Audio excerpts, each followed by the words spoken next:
Well, my didgeridoo-dungaree-doos. I don't really know. What do they call that long thing on the Ricola commercials? It's like called a dudgeridoo or something. That's like an actual name. Somebody decided out of all the letters in the alphabet, let's put them together to make the word dudgery-diggery-doo, whatever the fuck it's called, hickory-dickory-dock, and they're going to call that thing that they blow. Hey, everybody, it's Gabbin' and Games. Welcome to the show. Welcome to, I think it's Tuesday, right? Tuesday the 6th Alpine Horn, Wallace Shawn says. That's what it's called. Or a dudgeridoo. Listen to me. Welcome to Gabbin' and Games for Tuesday the 16th of January 2004. We have a very big show today. We have a lot to talk about. We're going to take on China head on. What are you talking? I'm serious. I'm not fucking with you. Well, I kind of am. Well, I'm not really. I don't know. We're going to talk about China and the cheating, and is there a cheating culture in China? I'll explain that and what I mean by that as it relates to video games in just a little bit. I want to tell you something. I was hang on a second. I'm sorry. In the chat, we have a guy named Do. I have no lines from the coal miner's daughter. If you know where that, it doesn't matter. Listen, Do says, "Hey Jaffe, when the thumbnail, I thought you were going to bash China. The title certainly cleared things up." Well, I'm not going to bash China. I think what's absolutely fascinating about this topic is how it relates to video games and how it just relates to culture as well. But we'll get to that. I want to tell you something. I discovered this term, and you may know the term. I don't know. I've never heard the term, and I'm going to pronounce it probably incorrectly, epical event, which is like epoch and then AL. So epical event. The reason I was looking this up, and tomorrow's the morning show. By the way, Good Morning Gamers is tomorrow around 10:30. Don't forget, if you're into such malarkey, it's a much more laid-back show. We take phone calls. We talk about all kinds of things. Less politics these days. I heard you loud and clear. But not just video games, but geeky shit. But anyway, on the last couple Gabbin' Games, we've been talking about a lot of the, last couple Good Morning Gamers, we've been talking about the UFO stuff. And I was just thinking, why is this shit being covered up, right? What is the point? And basically, that's where I discovered this term, epochal event, which is, it's an event that really, either on a personal level, like, it could be the death of someone you love, or it could be on a global level, something that really spins you right round, like a record baby right round, and really changes your view of the world. And one of the prevailing theories is that the reason we don't hear about, or the government wants to keep aliens behind closed doors, as it were, is because it would disrupt society in such a major fucking way, right? And I'm just thinking about this a lot lately, especially now that they're coming out and saying it's actually kind of more exciting than aliens. If this interdimensional thing is a real thing, whether it's beings from interdimensions, or it's just the acknowledgement that there are multiple dimensions and we have found a way to somehow communicate or travel through them or with them or use them to travel on our dimension, it opens up so many fucking questions that I would imagine, forget religion. People are like, oh, it's going to blow religion out of the water. I mean, forget religion for a minute. It's everything. I mean, it's just your whole worldview would just shatter. And I think I could handle it, but I don't think you really know if you could handle something like that until the very end. And then when it actually happens, you could go, okay, now when I'm facing it, no. It's kind of like when you think, oh, here's how I would handle being in a restaurant if a shooter came in. And you like to, I look at the exits and all that. But you never really know. You probably just freeze, right? I don't know how I'd respond. And what if it's bad news? What if it's like, well, look, here's what's really coming out. We have discovered that when we die, we are basically food for aliens, and we are being processed here on Earth, kind of like Kobe beef, right? Where they want to feed us knowledge and drama and all kinds of things in our lives to make our brains taste better. And then basically death is just when we're ripe and ready to harvest. And it's like, what if that was the truth? I mean, I don't know what we would do. I don't fucking know what we would do. So I get it, but you know what? Fuck you, government. It's our life. We can do what we want, do what I want to do. But it's interesting to me. It's interesting to me. Listen, Big Z says us Game Pass users are going to be eaten this year. Okay. Everybody's eating, baby. Third party's taking care of everybody. But you're not wrong, Big Z, that Game Pass does have a lot of interesting stuff coming to gamers. And I think it's exciting. I mean, I own all the systems and I sub to Game Pass. I'm about to get my daughter, who's never really expressed much interest, and I don't know how long this will last. But this guy she's going out with is a player of Fallout 76. And she says, oh, yeah, I was at his place and we were playing it. And I said, oh, well, maybe I'll get you a subscription to Xbox or Game Pass so we can all play together. You know, I think that'd be fun because I play games sometimes with my son, my younger kid, my son, but I never play with my daughter, my older kid. She's just not really into it. So I hope that I'd love to play a game with her. It's so much fun to play online games with your kids. Marquis says, if we are Kobe beef for aliens and the U.S. sucks at it compared to Japan, considering what's in most of our foods. Again, my point is not the body. My point is the brain. It's like, no, we don't care. The body, whatever. What we want is a brain that is loaded with drama and anxiety. Like if it's like, oh my God, the best human brains are the ones that have a lot of anxiety. It's like, oh, no problem. We're not even human brains, just brains, right?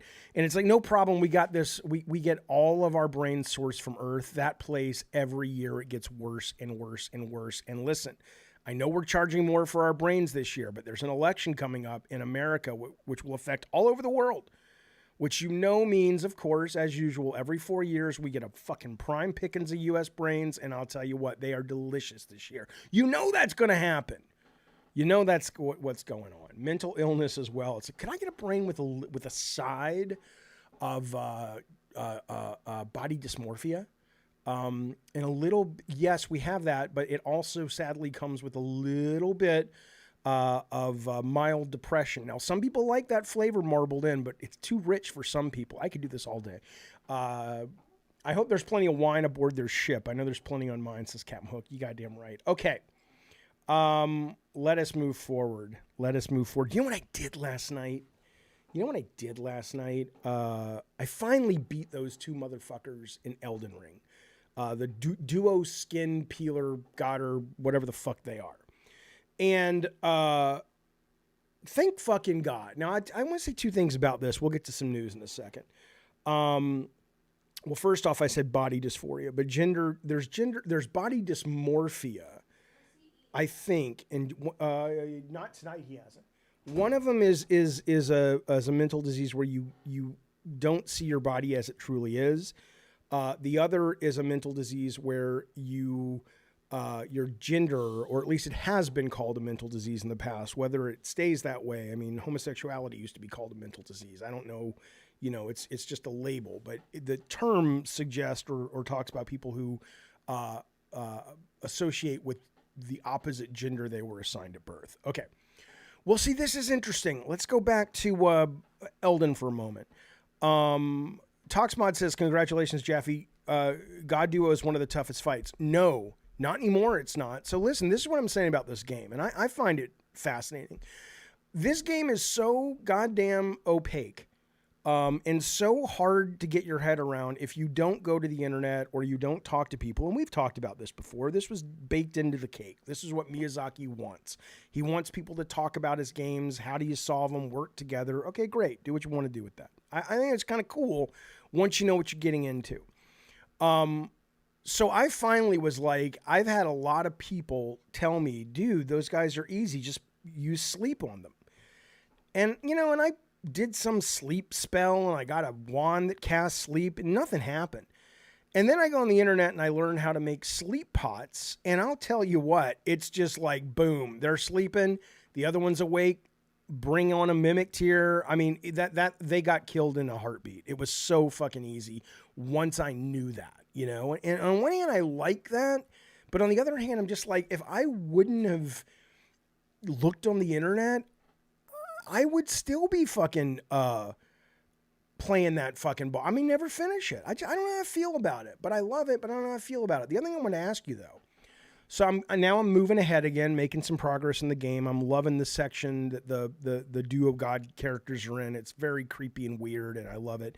And it reminds me, one of the reasons I love it is I love the world, I love the lore, I love the story such as it is. And I think I'm going to finish this game, but even when I finish this game, Elden Ring, I'm almost certain I will have missed tons of stuff, whether it's stuff that I've done that have branched the story. Like I was playing on stream a year and a half ago, and I ended up just killing this like noble dude on a bridge. And I think I was talking to Spazbo, and he's like, dude, no, that you shouldn't have killed that guy. That does this. And I'm like, I didn't fucking know. So everything from that to just places that I clearly haven't discovered or haven't wanted to fight in because it's too dangerous. I don't know if I'm going to go back. I really kind of want to, but I could be playing this game forever. But here's the thing about the story in the world. I wonder if I go back and I really say, I want to understand this story.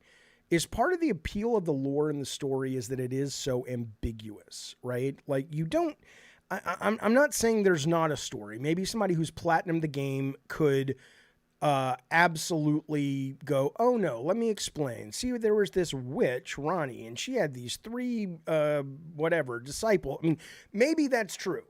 And maybe if I actually knew the story, it wouldn't be as magical. But there's something really magical about the space I'm in with the story so far where I know enough to know it's cool, but I don't know so much that I'm like, oh, it's just a basic story. So I'm telling you, man, there's a special game.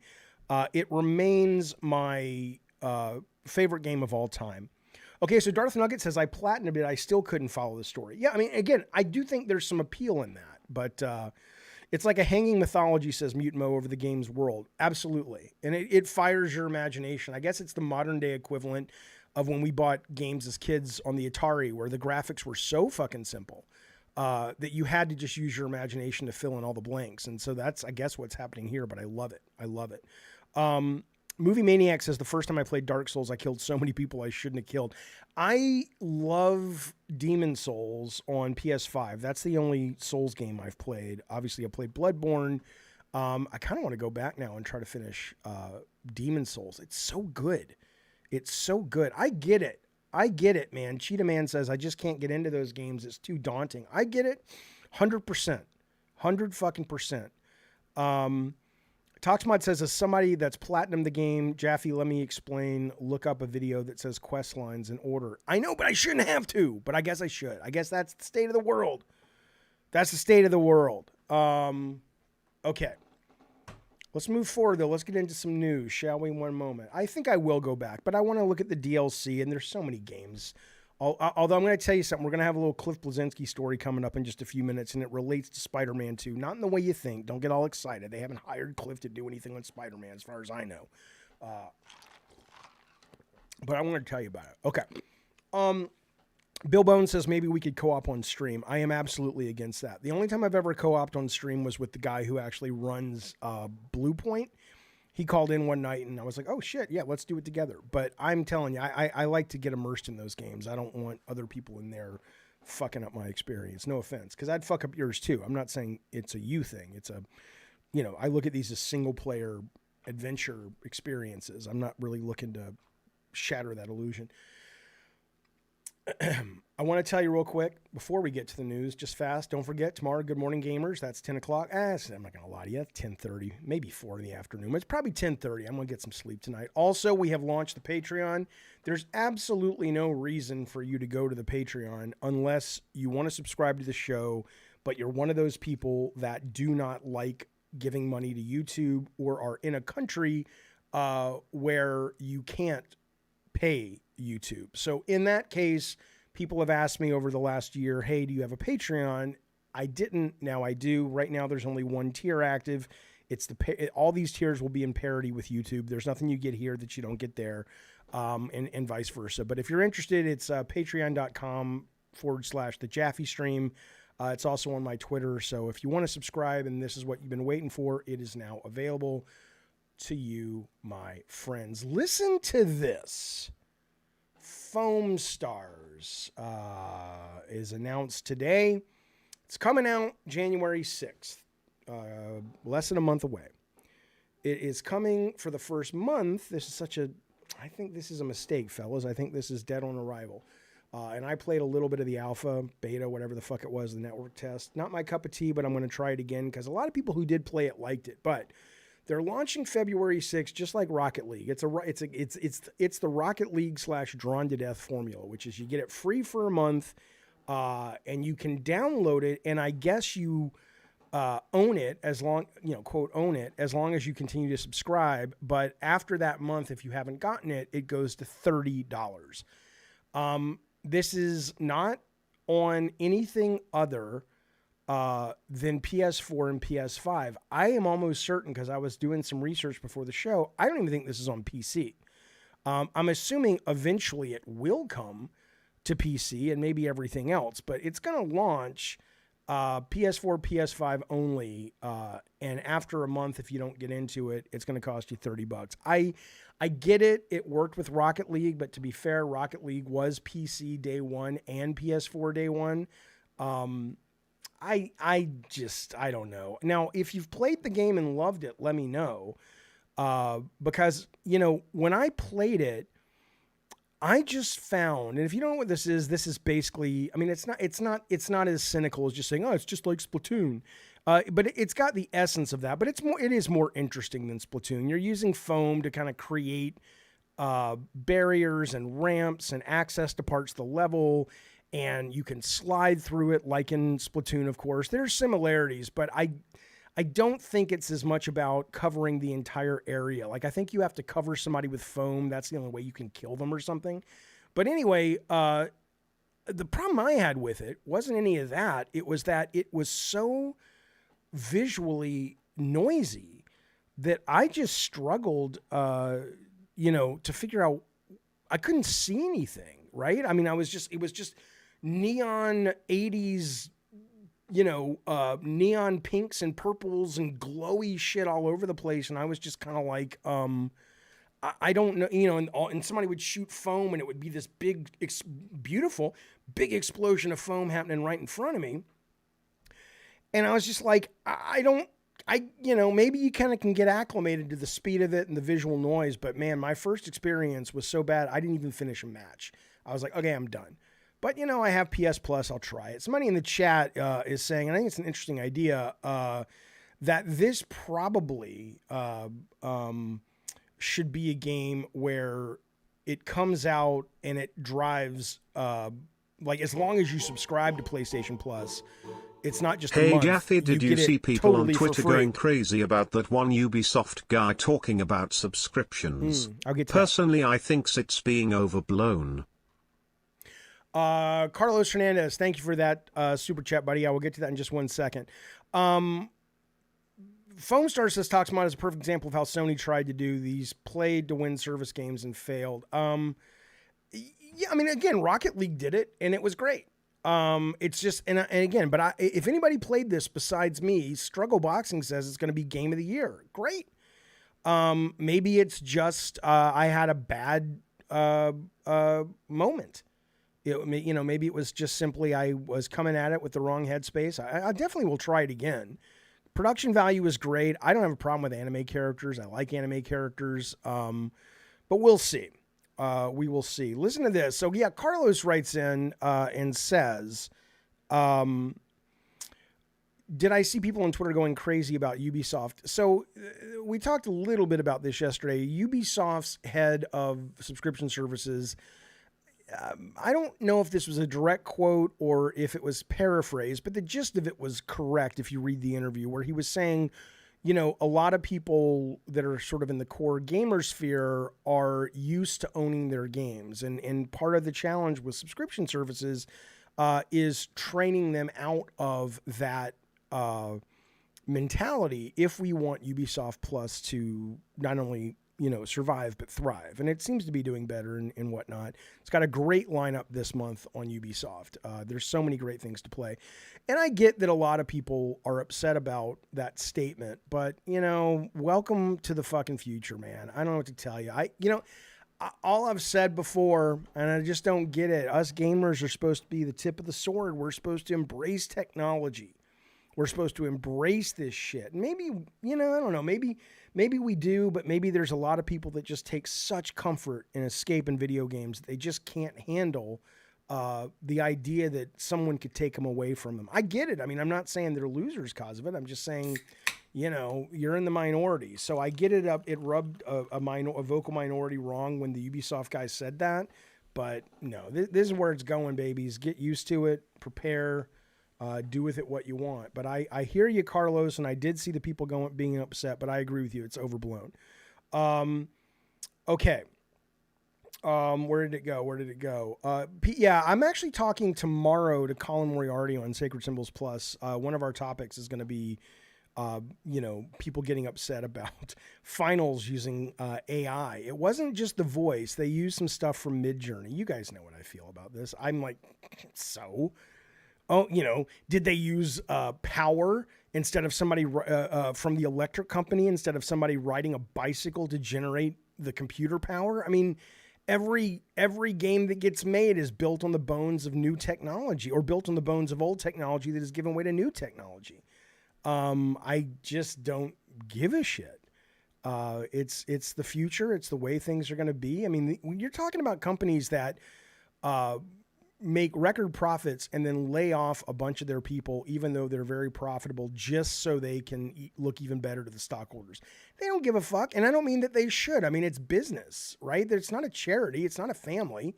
It's a job. And if the job can find a way to make games faster and good enough, then they'll keep doing it. I really don't have a problem with it. I mean, again, it doesn't mean I'm not sympathetic, but you guys, if you watch the show enough, you know my point. I can both be sympathetic and want universal base income and want people to be taken care of, because this is going to disrupt the entire fucking world. But I can also still celebrate this brand new tool that actually, if you talk to a number of working artists, they go, no, this is actually quite helpful. I bought Marvel vs. Capcom, says Movie Maniac, on Xbox 360 and lost it when they removed it. I'll buy digital if it's a great sale, but generally prefer physical because of that. Yeah, I mean, I do think we are getting into a situation where it's happening enough where these companies are removing some of these things or changing your relationship with them after the fact, even though the terms of service has made it clear. No one reads them, and they're going to have to get out in front of that, because I've said this before, something's going to occur. There'll be some kind of tipping point event where it'll be a big game or a big situation that really pisses off a lot of people, and they won't be able to fall back on, well, read the terms of service. It'll be bad for them PR-wise, and I think there'll be a shift in how this stuff gets communicated. Embers Arcade wants us to know that, dude, I'm giving you a total false equivalency. Those AI engines are composting original works from artists and creators. No, you're missing the point. There's two different things going on. If you're talking about AI that has been trained on copywritten material, okay, that is a real tough nut to crack legally. That's not available. There's no answer to that yet. It's never been litigated. If you're talking, though, about art where it is so clear that this person is not ripping off someone's style, you can't copyright a style anyway, for the most part. But if it's literally taking art that someone else has done, and it's so clear that that art is embedded in what you're getting from a company that's charging you for it, and then you're using in a commercial product, I'm with you 1,000%. That's horrible. And I have to imagine, like, Adobe doesn't even let you do that. Adobe's like, look, anything that we use for our AI image generation is stuff that we own or that we license. But there are companies that absolutely do it. And I think that will, sooner than later, go away very quickly. Because I don't think people should lose their creative work they've done and give it away for free. But that's kind of a different, not that nuanced, but semi-nuanced conversation about sort of some legal checks and balances that need to come into play with it. But in terms of like just using AI, if there's no evidence that it was anything but trained on actual art that exists, so fucking what? You know how many fucking real fine artists trained by you know, trying to copy a Monet or trying to copy a Van Gogh or a Todd McFarlane. I mean, that's how people learn to do art. So that's what I would say. Anyway, so this is coming out. Let me know if you're interested. I mean, again, I'll get it. I'll play it the first couple days. I can't even commit to you that. I can't even commit that to you, my friend. I will play it once. And if I like it, I will play it again.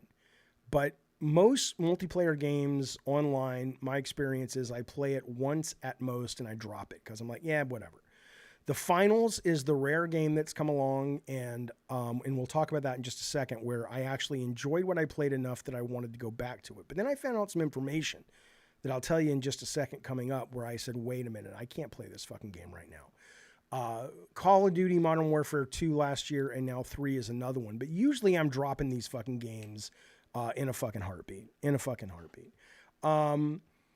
Foolish Duke says, Jaffe, look, hey man, I respect your opinion. Thank you, pal. Do you think your experience making games is why you feel that way? I think other artists like musicians and writers are more weary, but you can see the benefit. I think all I can tell you is, and I need to find it because I saved it somewhere, but there was not a fine artist, like, oh, he's like, it's, you know, he does museum paintings, but you know, he does like, actual, it's not all digital. He's using oils and all this for a variety of tools. And he came out and said, look, you know, I love this AI shit. He says it's just another tool. Most of the artists that I know that are actual visual artists are like, it's just a tool. They don't want to get ripped off and have their stuff stolen. That's a viable complaint, and that will get solved.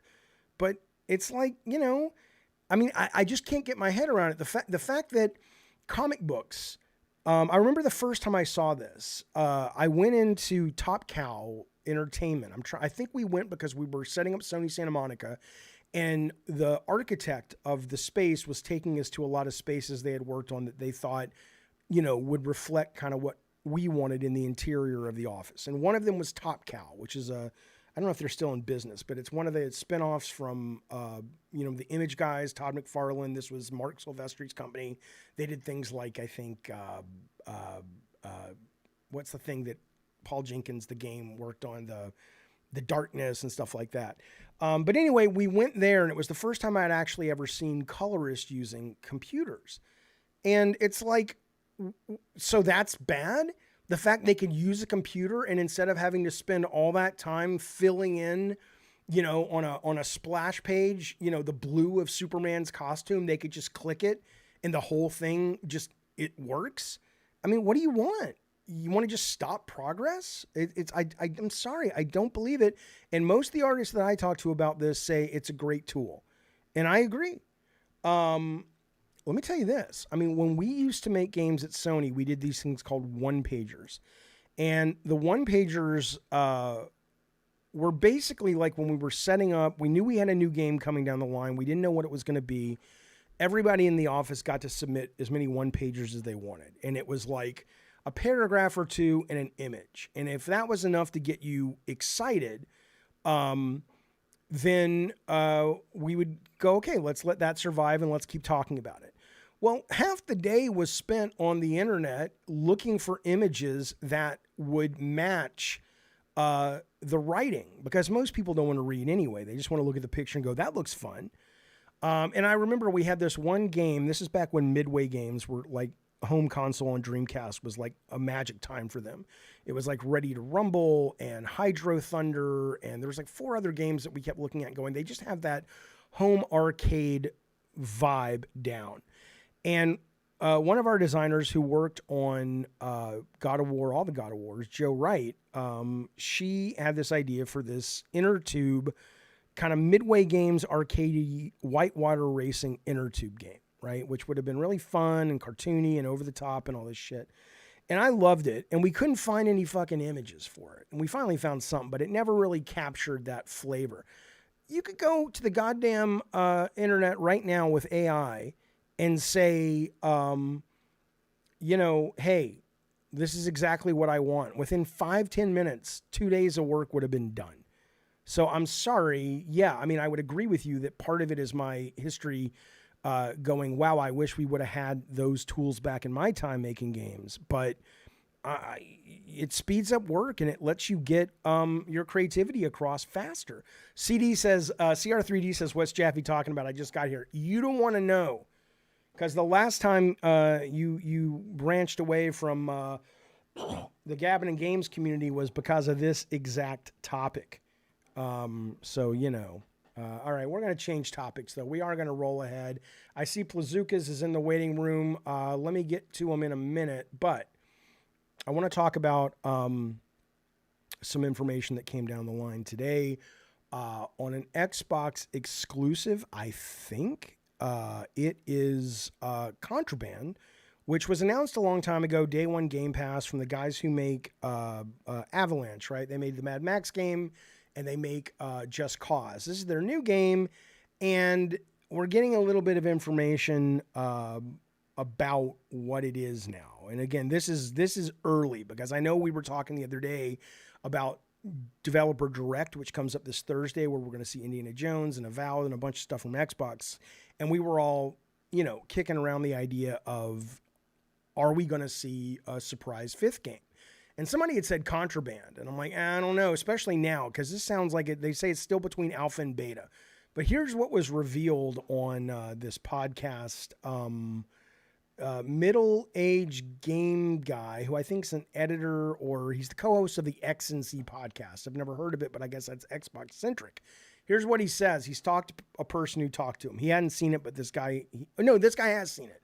Middle-aged gaming guy has seen it, and he's played it, he said. Okay, now listen to this. He says, Contraband has 8-player co-op. Ugh, I hope it's not primarily a co-op game. I don't mind if they have some modes.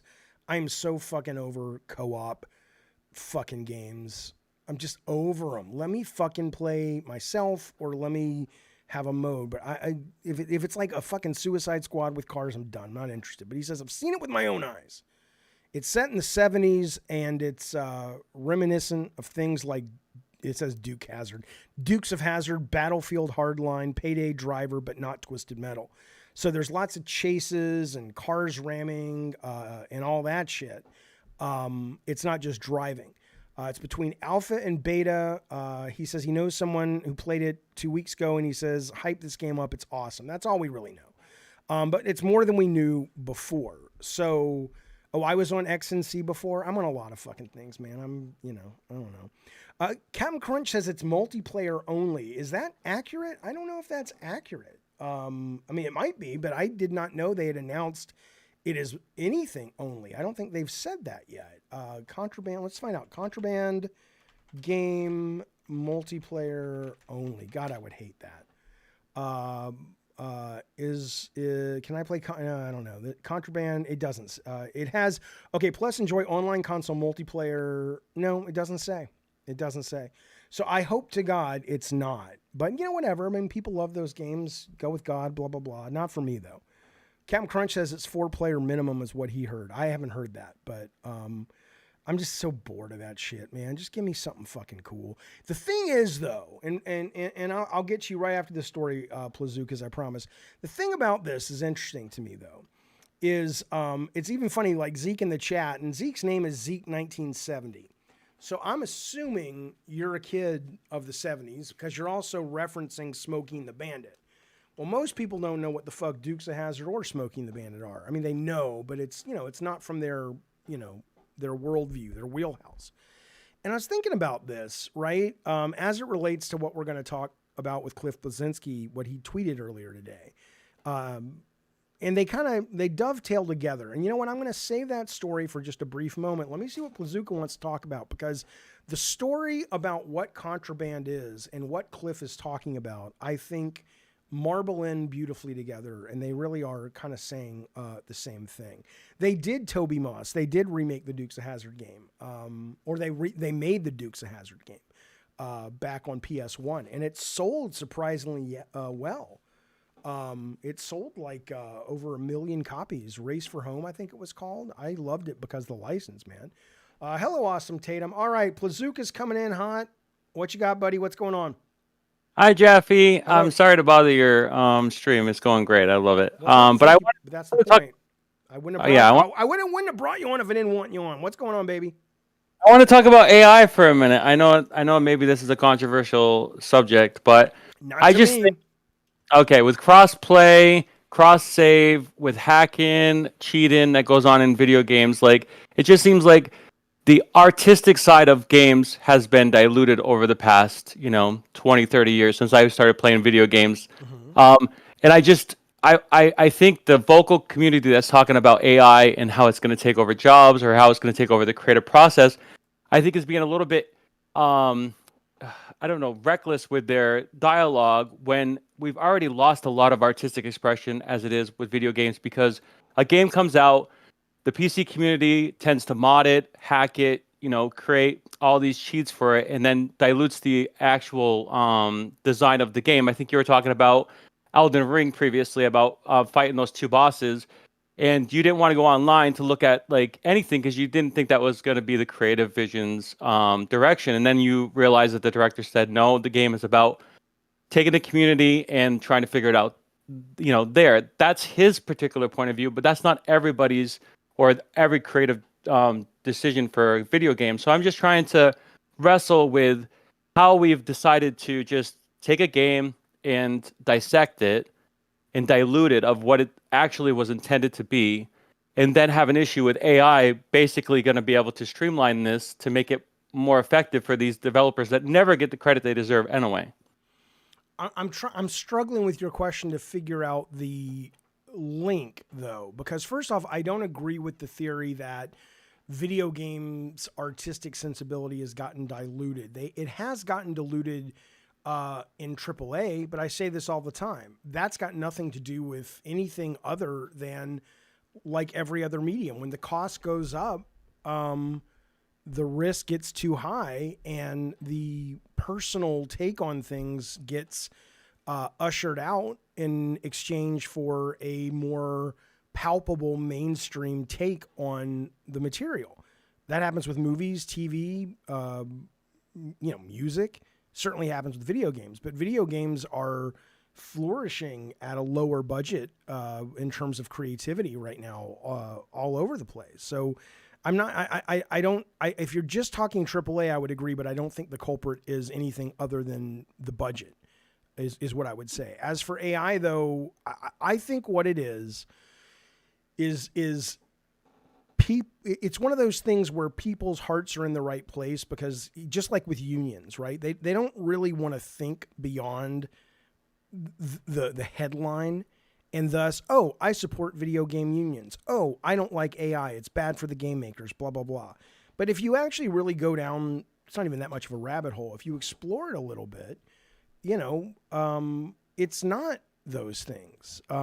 AI is not, if AI comes along, which it already has, and it's starting to, you can see this online, and you can literally use a microphone to talk to the computer and say, make this area a hill, make it snowy, make it grassy. I want a cave right here, right? And it's very rough and rudimentary, but we are already able to use voice to have AI generate 3D environments and objects for us.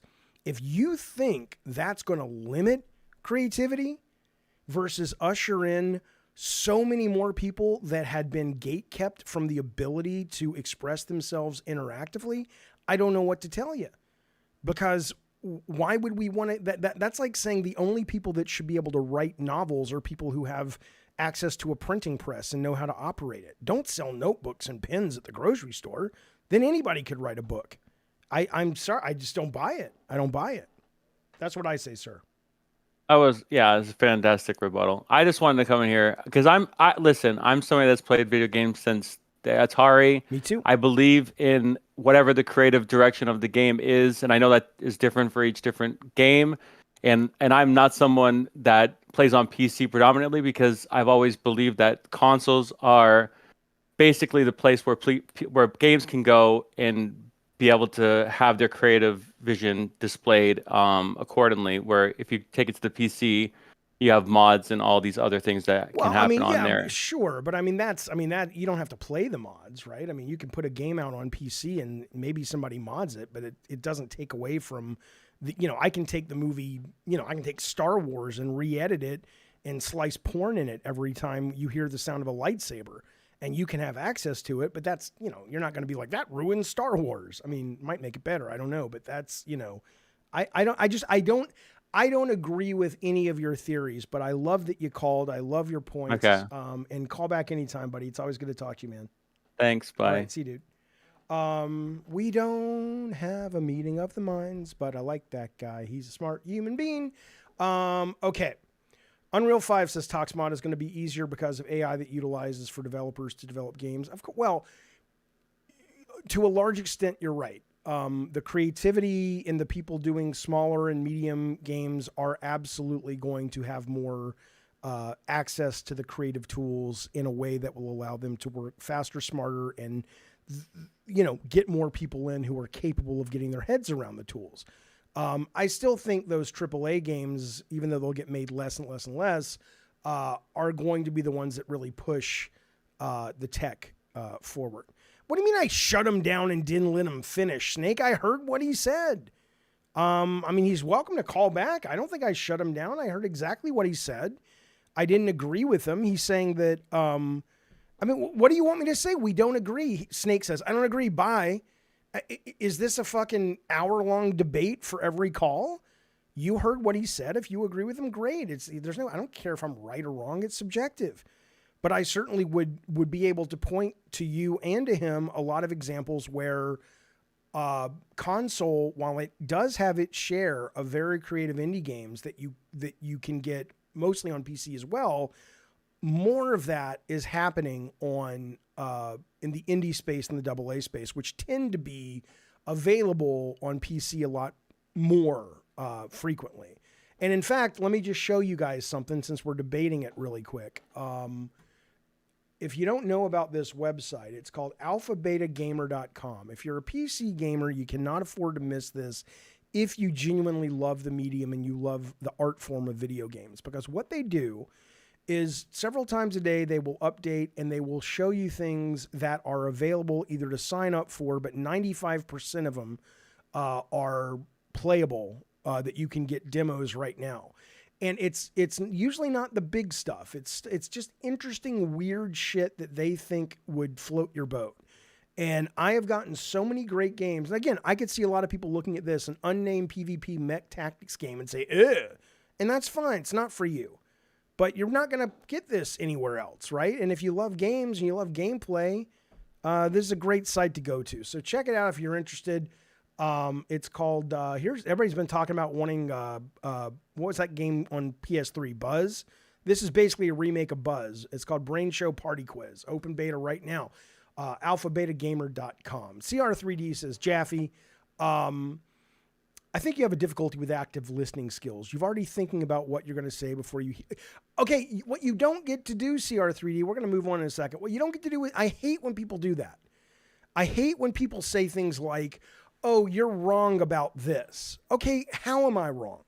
What is it, CR3D, that the caller said that if you were to go back and play it for me, you'd go, see, Jaffe, if you were listening, you would have taken this from the conversation.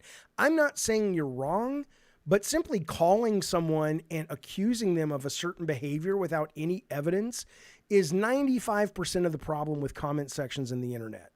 No one really wants to back up anything. They just want to pile on in the easiest, quickest way possible to get the little brain pop of satisfaction of like, see, I'm in the cool kids because I disagreed or whatever it is that you get from it. So explain to me, how do I have a problem with active listening as it relates to that call that you're commenting on? Otherwise, come on, you got to agree. You got to agree. It's not that I'm being arrogant. Could AI be used to reimagine old games? Sure. 100%. Look, AI can be used to do anything. Right now, the best place to see it and then use your imagination is just go to the one I like the most is DALL-E 3 through Bing. But you can say, show me what make me a 3D version of Jungle Hunt, but with a really hot chick and make it set in space or make it set in science fiction, not high adventure 1930s, 40s pulp magazines. Or you could just say, make me a 3D version of Jungle Hunt, right? I mean, yeah, it's awesome.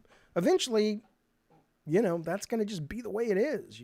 But it's not just with 2D art, it's going to be with gameplay. It already is starting to do that. You just got to open your eyes and look, man. Anyway, let's move forward. I want to get back to this thing. I was talking about, which is contraband.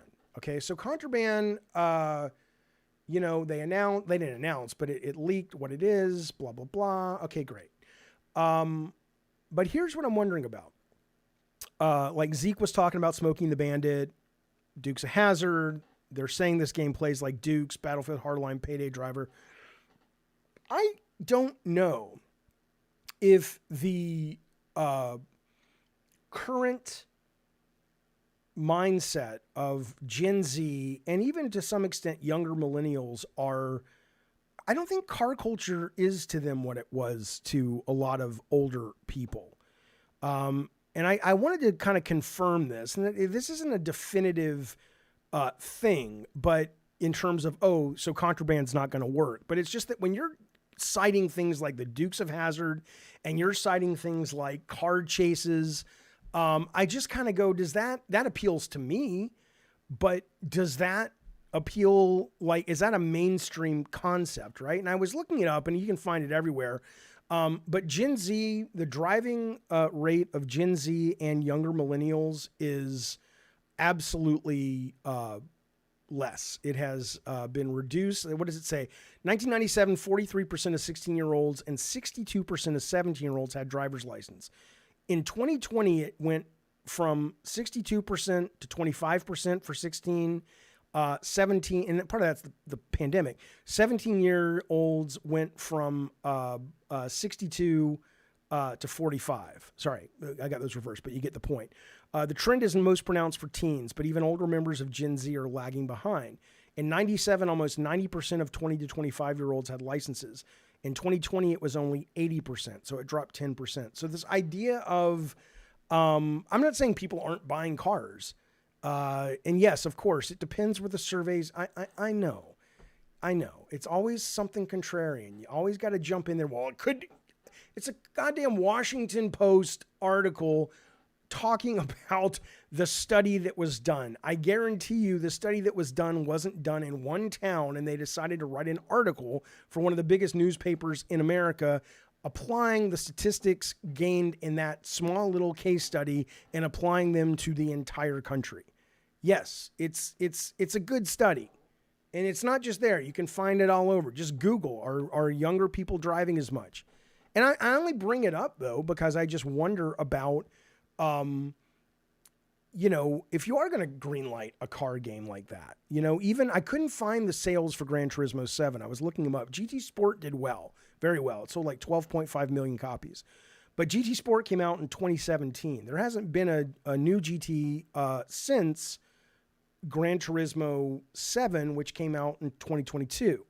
And so I am curious, is that whole as a game thing, whether it's Contraband or Gran Turismo or Forza Motorsport, are people just kind of losing their love affair or is the love affair with cars, at least in America, kind of going away, especially with things like Lyft and Uber and all that stuff? And if so, maybe people just don't want games like this anymore. PK, that's a good point. PK says people love cars. That's a lot of the GTA fan base. Sure. Yeah. That it may be that even if they're not driving, they'll love it. But I don't think the majority of GTA is about the cars. I think the majority of GTA is about breaking the law, and part of that is doing it with the car. But I think it's the attitude of GTA that people love the most part. That's what I think.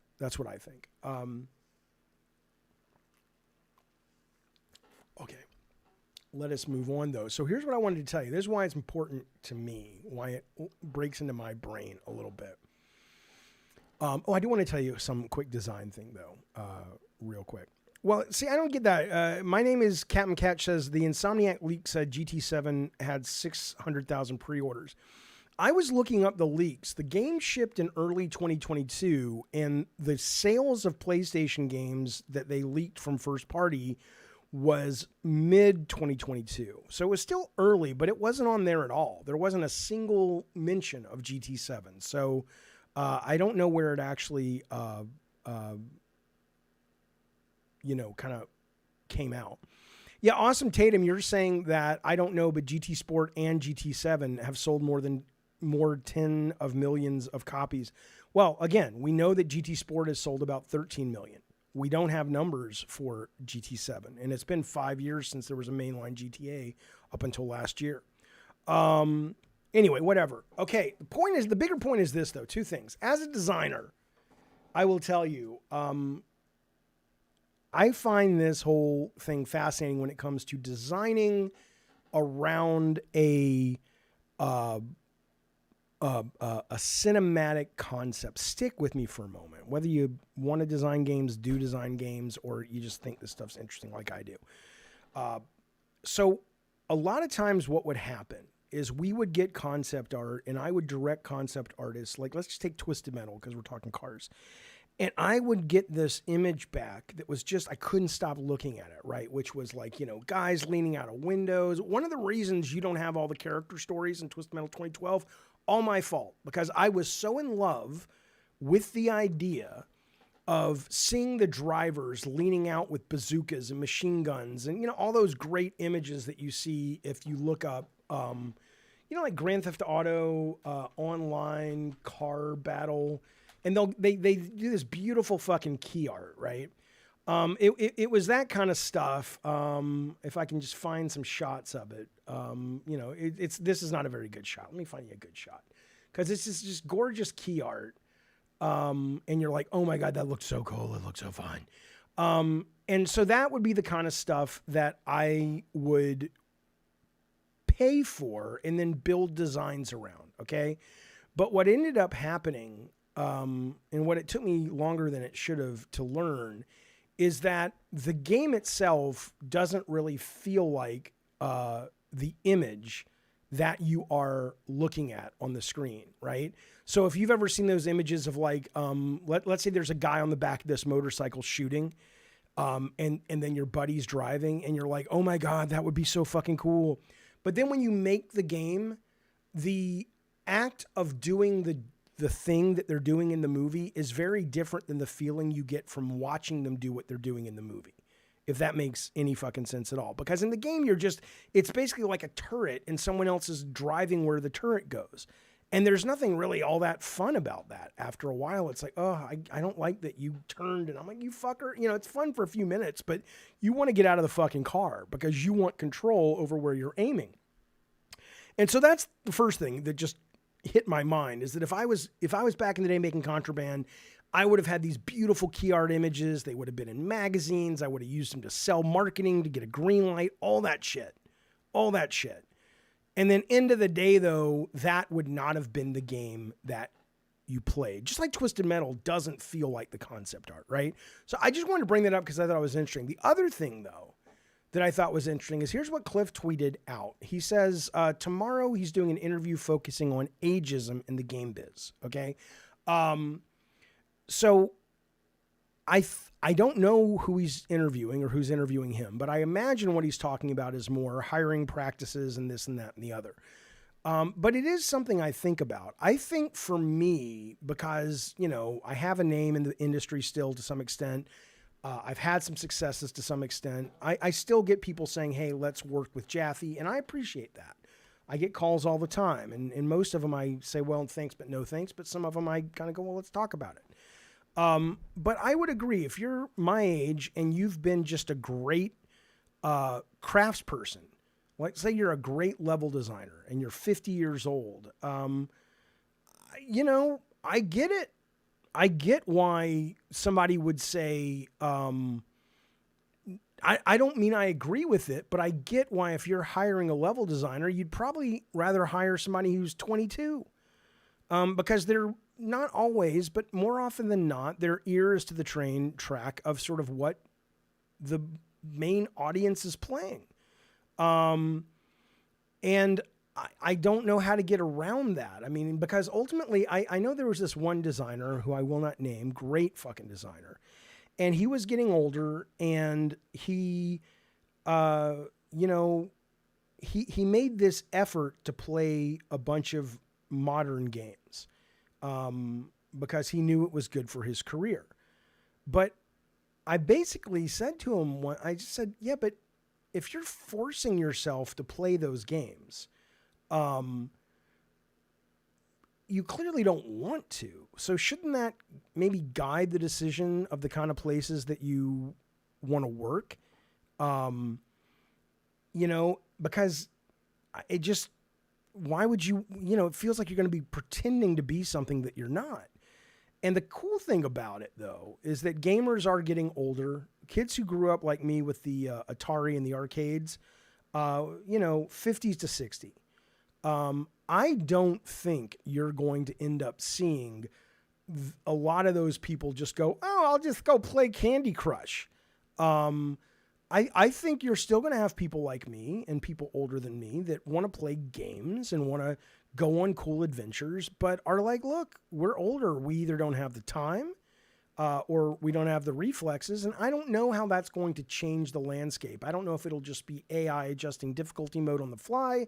I don't know if they'll start making games like they make movies for these are like AARP video games. Anybody over 50, they're not as long, they're not as hard, but they're still fucking commercial and fucking cool. I think that's going to be interesting to see sort of how the industry changes. But in terms of hiring, yeah, somebody in the chat was saying, I heard that once you're 40, you're out as a programmer. I think because your cost goes up to maintain you, and to be perfectly fair, experience is important when it comes to certain things in games. But, look, let's put it this way. Just because you've got a guy who's designed a bunch of weapon systems from video games back from the Sega Genesis up till today, are you going to hire that guy who might be $180,000? Are you going to hire a kid who grew up playing a bunch of games and also plays the modern hits, such as they are, Fortnite and Minecraft and whatever,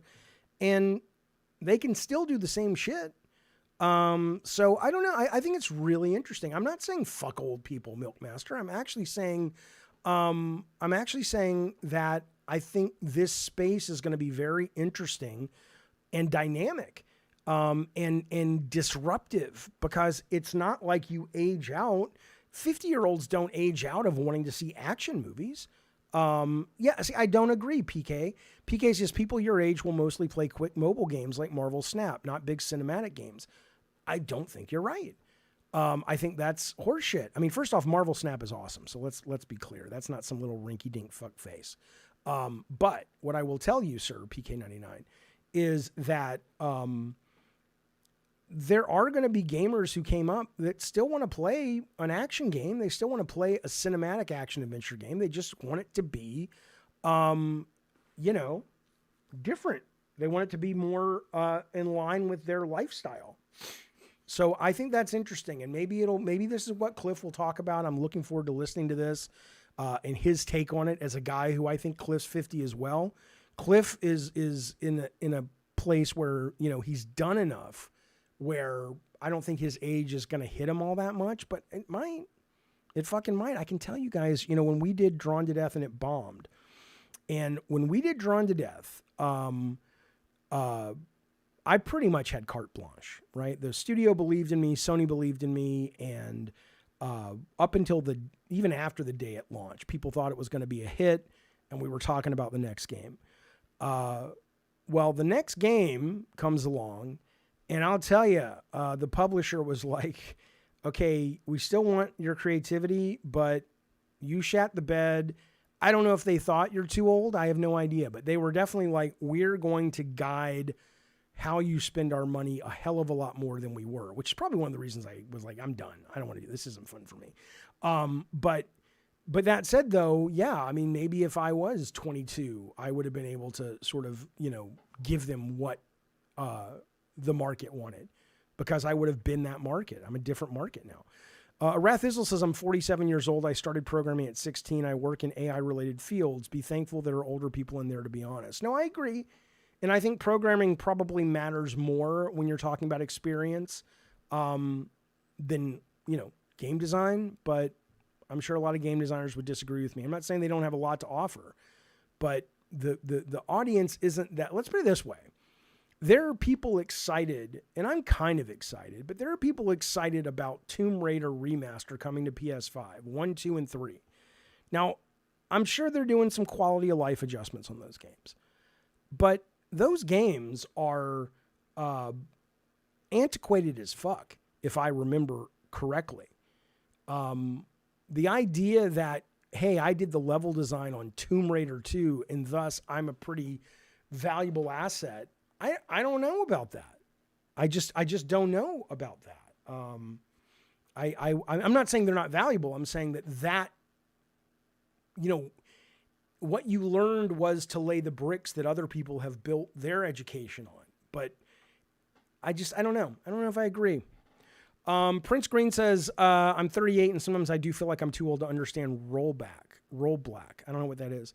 But at the same time, I understand Fortnite. I understand Fortnite too. I don't know what rollback is. Jaffe, they revamped the controls. Sure. I'm not saying they haven't changed the controls, and they're adding quality of life stuff. Like I said, they probably are. But the moment to moment gameplay of Tomb Raider, if you remember, was wander around, look for a lever or a key, shoot some people, find the key, open the door, do it again, do it again, do it again, do it again. You solve the level. That's the Tomb Raider experience. So, I don't necessarily think that, games, unlike other art forms, struggle, I think, to age well. Let's put it that way. Okay. Tomb Raider is a better Uncharted, says Maverick. I mean,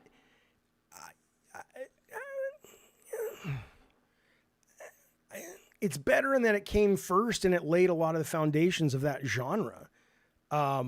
But to suggest that it's better, I mean, you got to be specific. Better how? The puzzles I would agree with. Toby Moss says it had great level design. I don't really remember it, and we'll see coming up how I'm going to play it. Even Wallace says it has great level design. Let's find out together. I'm very curious. I'm absolutely curious about that. I want to play. I remember Tomb Raider 2 being kind of the best one. The sequels are mostly always better than the first one. I'm going to play the second one. I'll stream it. I want to see if it holds up. My gut is it won't, but maybe you're right. Maybe I'll be like, fuck, these levels are great. The one thing I'll say about the puzzles, though, is that, yeah, it lets you solve the puzzles, right? If I remember correctly. I mean, they weren't like LucasArts adventure game puzzles, but it was a hell of a lot more than handhold. It didn't handhold like the Uncharted games. I agree with that. And in fact, the new Tomb Raiders didn't either. I remember Rise of the Tomb Raider and Shadow of the Tomb Raider. No, what was the second one? Rise was first, or just Tomb Raider was first, then Rise. Whatever. Out of the three new ones, the first two I liked. The second one, the third one I was like, it was just okay on. But both of those had puzzles that I was like, holy shit. These were really, interesting, challenging puzzles that actually made you think a little bit. So, yeah, maybe I will remember that when I play it. We'll see. But I am looking forward to it simply for that reason. Okay. Those games don't really work with modern controls. Well, we'll see, Toby, right? Because they are going to change the controls, as CR3D said, though. So, yeah, I remember the Venice level with the boat, Captain Catch. I remember that. Yeah. Okay, let's move on down the goddamn road. You see this? The Emmys were on last night. I don't care. And again, I'm not one of these, you know how I feel about the cinematic games. Some I love, some I think are pretentious as fuck. But I gotta say, and I don't mean to sound condescending, but I'm pretty proud of video games and proud of The Last of Us for just being in this company. They didn't win a goddamn award last night. They did win some for some of the co-stars and creative stuff earlier, but on the actual big show last night, they were up for a bunch of things. They didn't get Best Drama. They didn't get Best Actor with Pedro. They didn't get Best Actress with Bella Ramsey. But they were fucking there, man. They were fucking there, and that ain't no small thing. Clearly, as we all agree, Best Comedy Series, there should have been Twisted Metal in there, but it wasn't.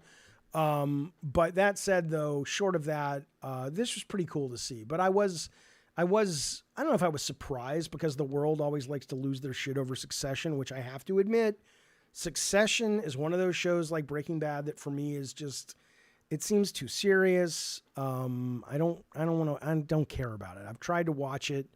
I move on with my fucking life. But people seem to love it. So that's great. And they love The Bear. I'll tell you, White Lotus is a great fucking show, though. Both seasons have been excellent. But anyway, so maybe it'll be back next season. We'll see where it goes. It's taken this long to get this far, says HH. Audiences are still getting comfortable with different things. I don't think people are watching it, most of them, HH, because it's a video game show, though. I don't think most people even think about or know it's from a video game. I think it's just... hey, it's a zombie show. It looks good. Oh, wow, it's really good. I think that's the success of The Last of Us. It's got nothing on TV. I don't think it's because it's from a game. Oh, I didn't know Andor from Star Wars was up. That's pretty cool. But yeah, I don't watch a lot of TV. I do watch TV, but I don't watch a lot of this kind of TV anymore. It tends to be it's just that same, honestly, it's that same kind of God of War Ragnarok feeling, which I get because people seem to love it, and that's great. But I don't like my entertainment to be so heavy and serious and somber. I can't do it. I can't do it. I need things a little bit lighter. Okay, here's what we're gonna do.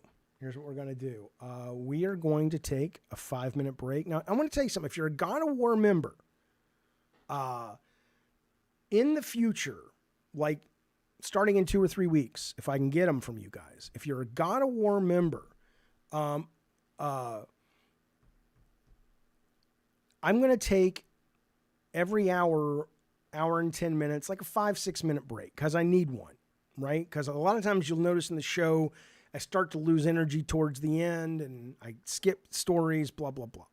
And I don't want to do that anymore. But I realize most shows don't go for over an hour without taking a fucking break. So I need a 6-minute break. And if you're a God of War member and you have something to promote, like right now, all I have to put up on the screen, which is great, I wish I had more, is Day One Patch Kids. And you guys have been seeing, hopefully on the screen, you've been seeing our sponsors, Three Daddy Podcast, which I'm going on, I think Saturday. And Alex Plox is great music, Day One Patch Kids. If you guys have something you want me to put there, send me a 2-minute video or a 3-minute video, and I will put that up during the chat. Mr. K says, Jaffe, give me a 5-minute segment in every show. I'll tell you what, as a God of War or a Cult of Calypso member, it'll always go to God of War first, and then if they don't have anything and I don't have any ads to run, I'll give that person, as long as they don't break terms of service, I'll give you the break. I'll make a little thing saying Jaffe will be back in 5 minutes or 6 minutes, and here's whoever. And we'll just round robin it, whoever wants to take a 5, 6, 7-minute section, as long as you clear me with me and tell me what you're going to talk about. So we make sure it fits the show. I'm totally down with that. So any of these things, God of War members for ads, or if P Turtle time, absolutely, Wayne B, whatever we want to put in that slot, you guys let me know if you're interested. You can hit me up on the Discord, and we'll try to figure something out. In the meantime, though, I am taking a 6-minute break. If you see anybody in the chat going, what the fuck, what's going on, just tell them I'll be back in 6 minutes. Alexa, set timer for 6 minutes, and then we'll pick up the second half of the show. All right, back in a sec.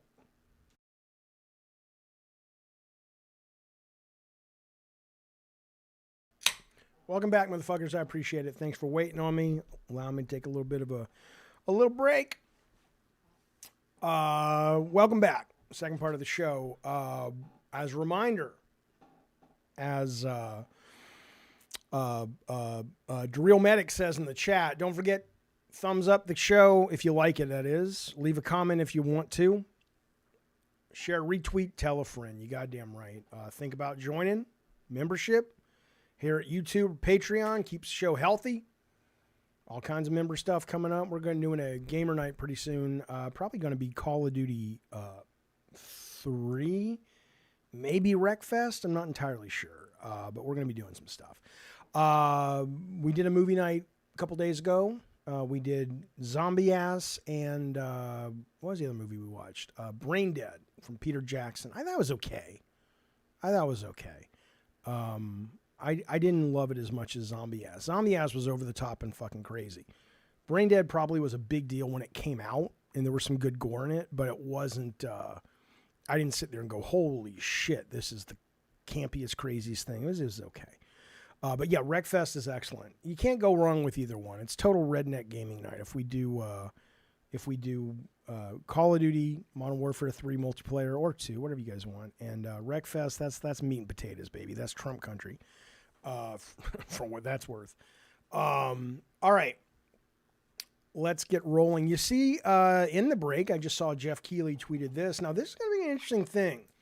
You thought PlayStation had a problem getting people to realize how cool PSVR 1 and ultimately 2 are.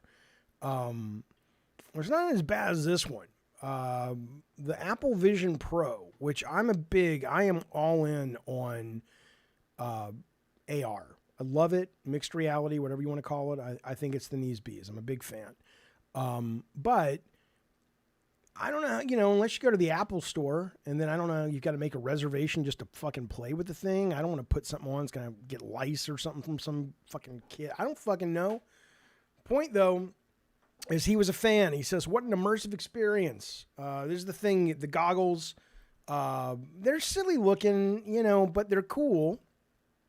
And it's not just VR, it's really mixed reality AR, which means the shit gets layered in reality in front of you. MetaQuest 2 and 3 do it. But it's not as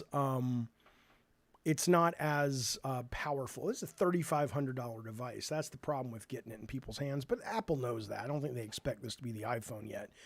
The first thing that blew me away, he says, Keighley, was the fidelity of how it captures and presents your real environment and people around you through the device. He calls it insane Apple magic. I watched Super Mario Bros. In 3D, slice fruits in the spatial version of Fruit Ninja with a little pig who eats strawberries, whatever, and projected 3D objects like an F1 car into the environment. I cannot wait to dive deeper. Happy to answer questions on the experience and what I played. He says this is a step way beyond the MetaQuest 3. I don't know what they are doing tech-wise, but it is insane. He says the pass-through is super clear. It almost feels like real life.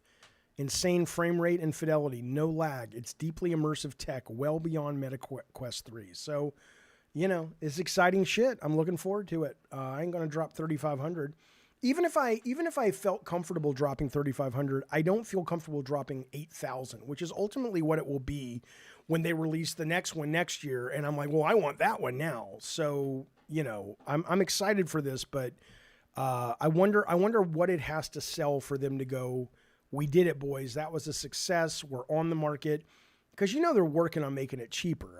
No one's sitting around thinking a $3,500 device is going to become mainstream. Too Cool says, I just bought a Quest 3 while high on drugs the other day. Pretty cool, but considering sending it back. Pretty sure Amazon allows 30 days. What's the reason you want to send it back? I'm curious. $3,500, yeah. Okay. Let us get to this. Stalker 2 finally has a release date. Stalker 2 has been in development for a very long time. It's coming out Game Pass Day 1, September 5th. You can also get it on PC, it sounds like. I have a few things to say about this. First off, obviously, they made a lot of this in Ukraine when they were at war. Some of the team members left the company, went to war. One of them sadly died in the war. They moved development to Czechoslovakia, I think. So that's how they kind of kept working on this thing. But it's finally coming out. I'm curious subconsciously, if we, what does it mean to make a game amid those conditions? And I don't think it's going to be overt. And if it is, I don't think that's the point of the game. It's, but just what are we going to be able to look back and go, oh, I get, I don't know if the game's really dark or violent, or I'm curious about that. Like your life affects your art, whether it's a movie, a book, a game, a song. And, I'm very curious what this game will reflect of the team that made it under those conditions of their country literally being invaded and fellow teammates literally being killed on that battlefield of that invasion. That is fucking sane. The other thing about this that's interesting to me is, the previews are pretty good. It was at Gamescom, the last Gamescom over the summer, and mostly what came out of it was it was very rough around the edges. The AI needed a lot of work. It wasn't very beautiful yet. But they said the heartbeat of the game is there. And this is back in summer when it was supposed to launch, I think, a lot sooner. Now they've given it, I guess, an extra year. So hopefully they'll be able to clean it all up in that time and really bring it to light. I think calling it Stalker 2 is a mistake because I think most people didn't play Stalker. Stalker 1 was based loosely on a book and a movie. I hear Stalker 1 is great. And then there was some DLC, but it's been 17 years since Stalker 1 hit and 13 years since that DLC. Most people have never played Stalker. And I think they should absolutely rename it. I mean, keep it Stalker. I'm not saying change the concept or any of that. I just think if you call it Stalker 2, I think it almost feels less interesting and less exciting and like, oh, I didn't play the first one. I don't know. I would adjust, even if you got to give it a subtitle, but I'd call it Stalker. But I'm looking forward to it because it's a single player only immersive sim. I love those. Very interesting environment. People who did play the first one seems to love it. Wayne B says Stalker needs mods to be playable. The first one, you mean? This one, though, my understanding is that, like I said, one of the reasons they got the extra year, of course, is development was insane.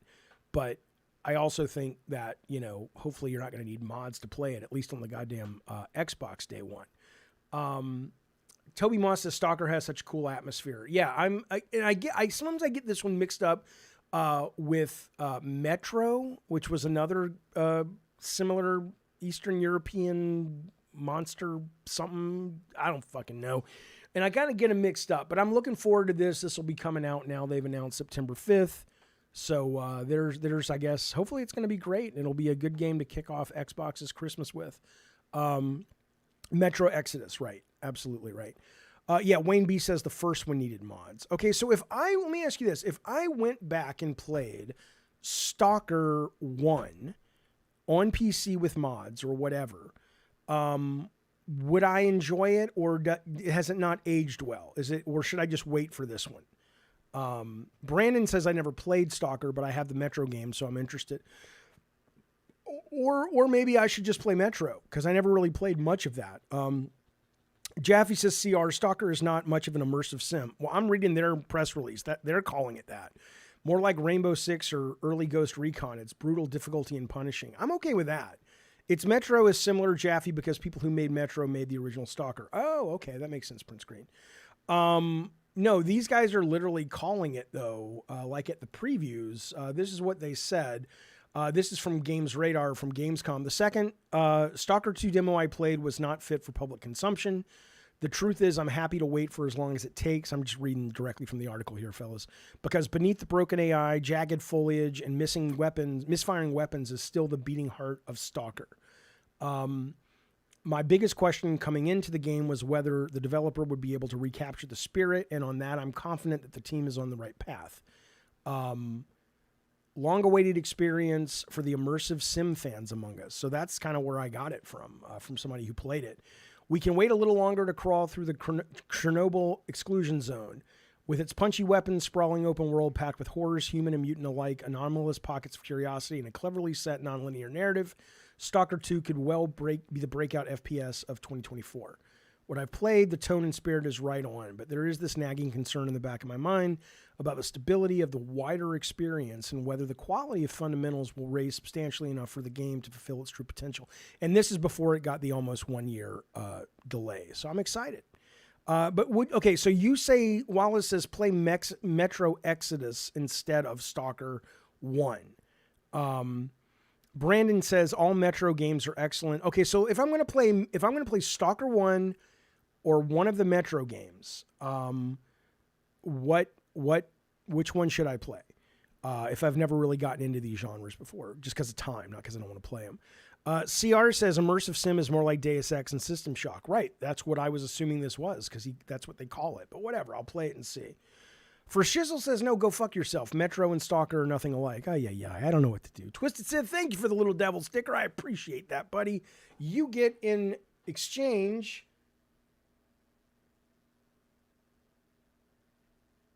God damn it, Maverick! Goddamn right. Okay, play Metro with ray tracing. Play 2, says DeRealmatic. Yeah, I'm about to pull the trigger and get the $99 GeoForce now because I want to play that at the highest level, and I want to play Cyberpunk at the highest level as well in terms of visually. So I don't want to watch a Let's Play. I want to play it. All right, anyway, that's coming out soon. That's exciting. Get excited for it. Now, I got to tell you this. I figured it out. I figured out the reason Suicide Squad is so fucking weird. And okay, here, let me give you some information.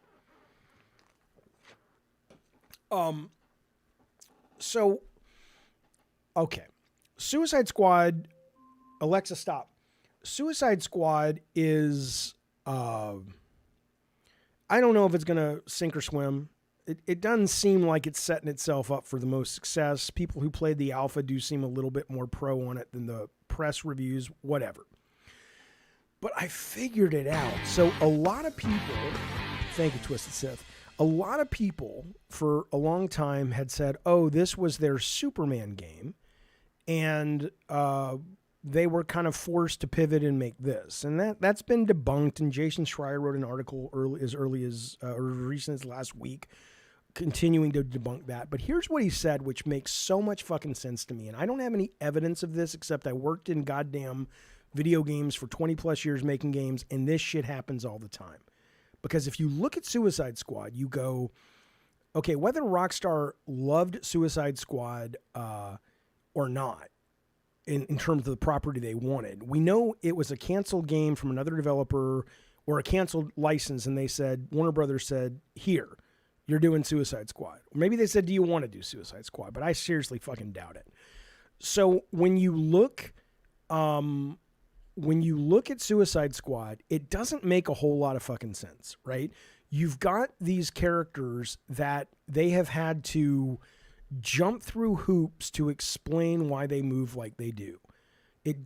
King Shark, okay, he can jump like the Hulk, fine. But Harley Quinn steals a Batman glider thing, and somebody steals a jetpack from one of Shazam's arch enemies. I mean, it's just bullshit. And suddenly now you've got these characters that are doing a lot of shooting and vertical movement. This is because, in my opinion, they were making this multiplayer, probably was a co-op shooter. And it was an original IP. That has been confirmed. And then my guess is Warner Brothers, in their moronic wisdom, came in and said, we need to rebrand this. And it's not dissimilar. I had a meeting with Warner Brothers once, and I don't have a problem with those guys. I like some of the guys over there, but I do think they're chasing this free-to-play model even when they have evidence they don't need to. The best-selling game of last year's was Warner Brothers, Harry Potter, that has one microtransaction in it. Only one, and that's just for DLC content.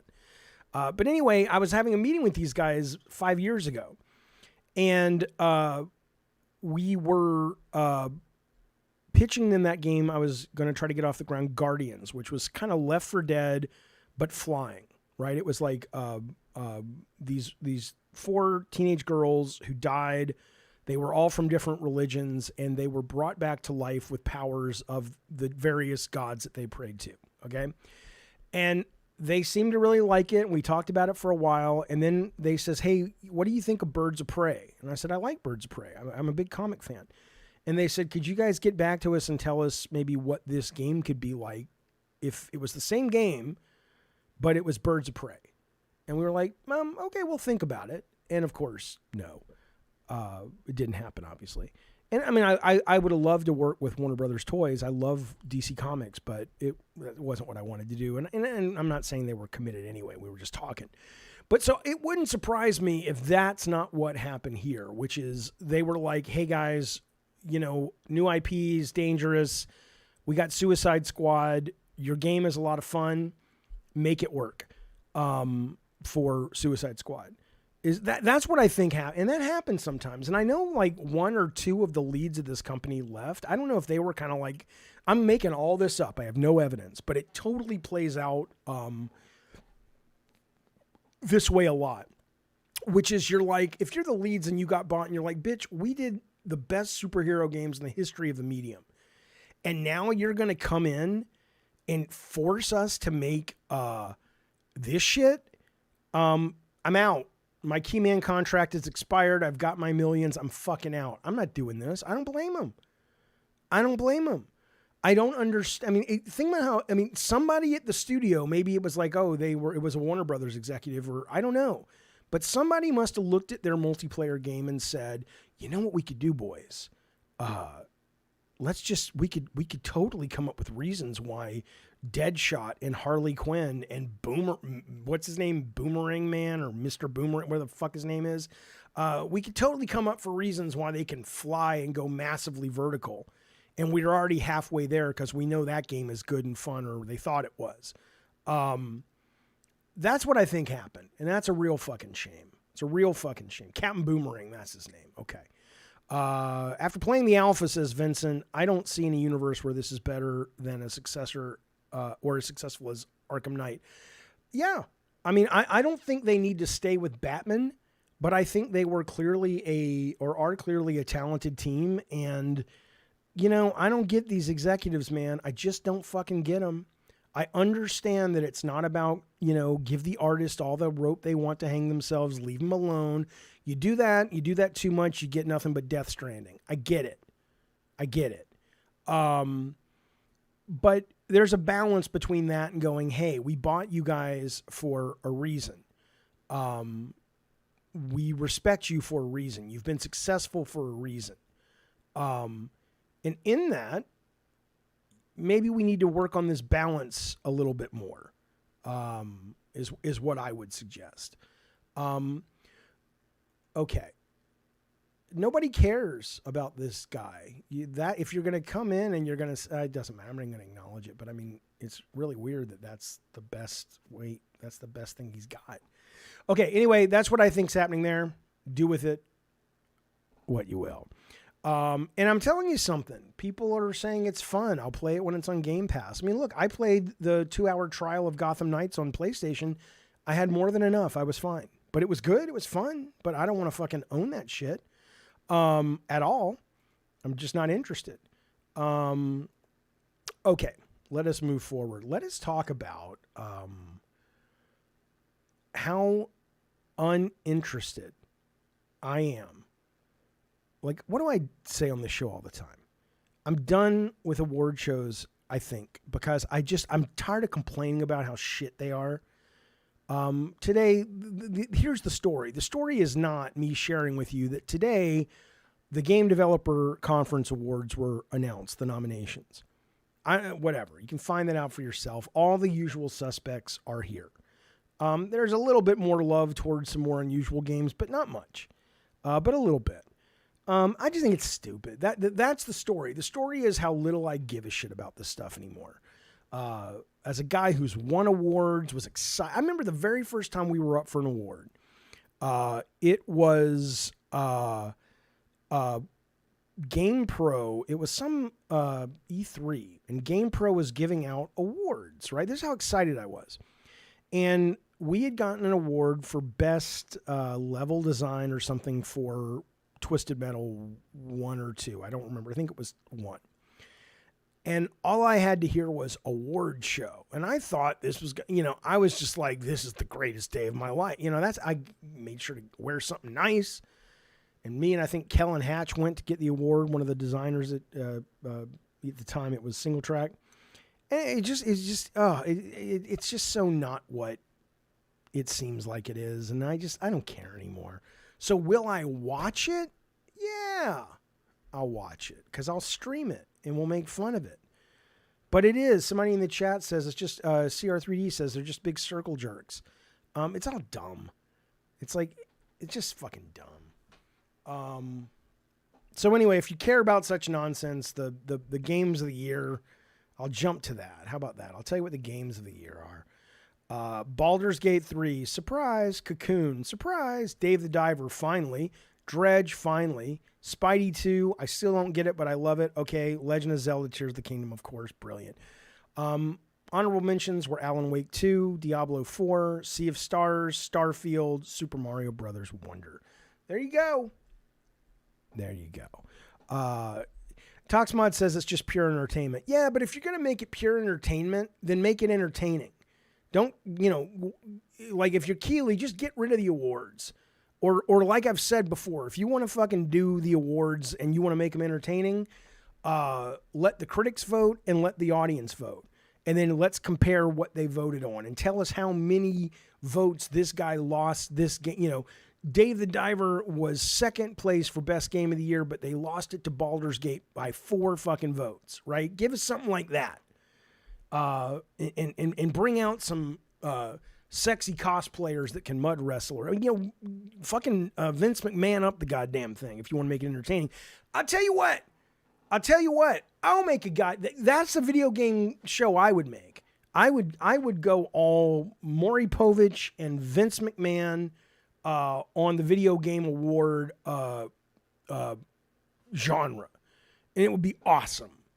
It would be fucking awesome. And people could call in and they could like talk shit with the developers. Come on, man. That would be a fucking show to watch. That would take over in a heartbeat. That would be the #1 rated goddamn cockadoodie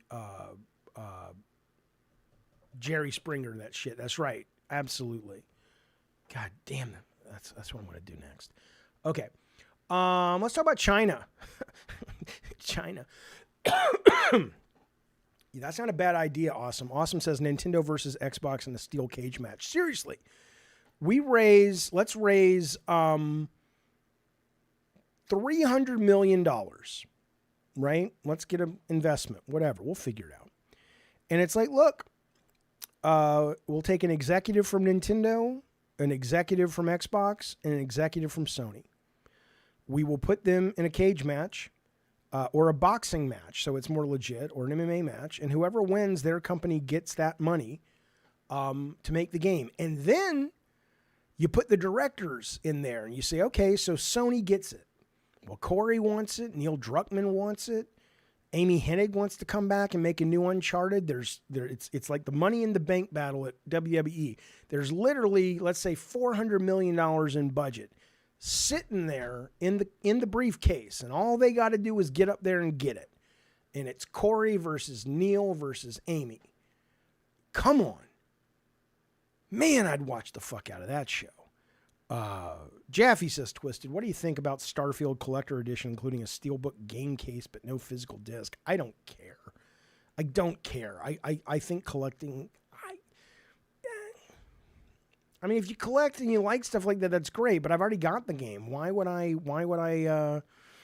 want that?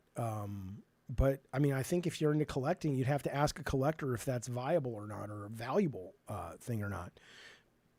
Amy is over at Skydance. Is it called Skydance?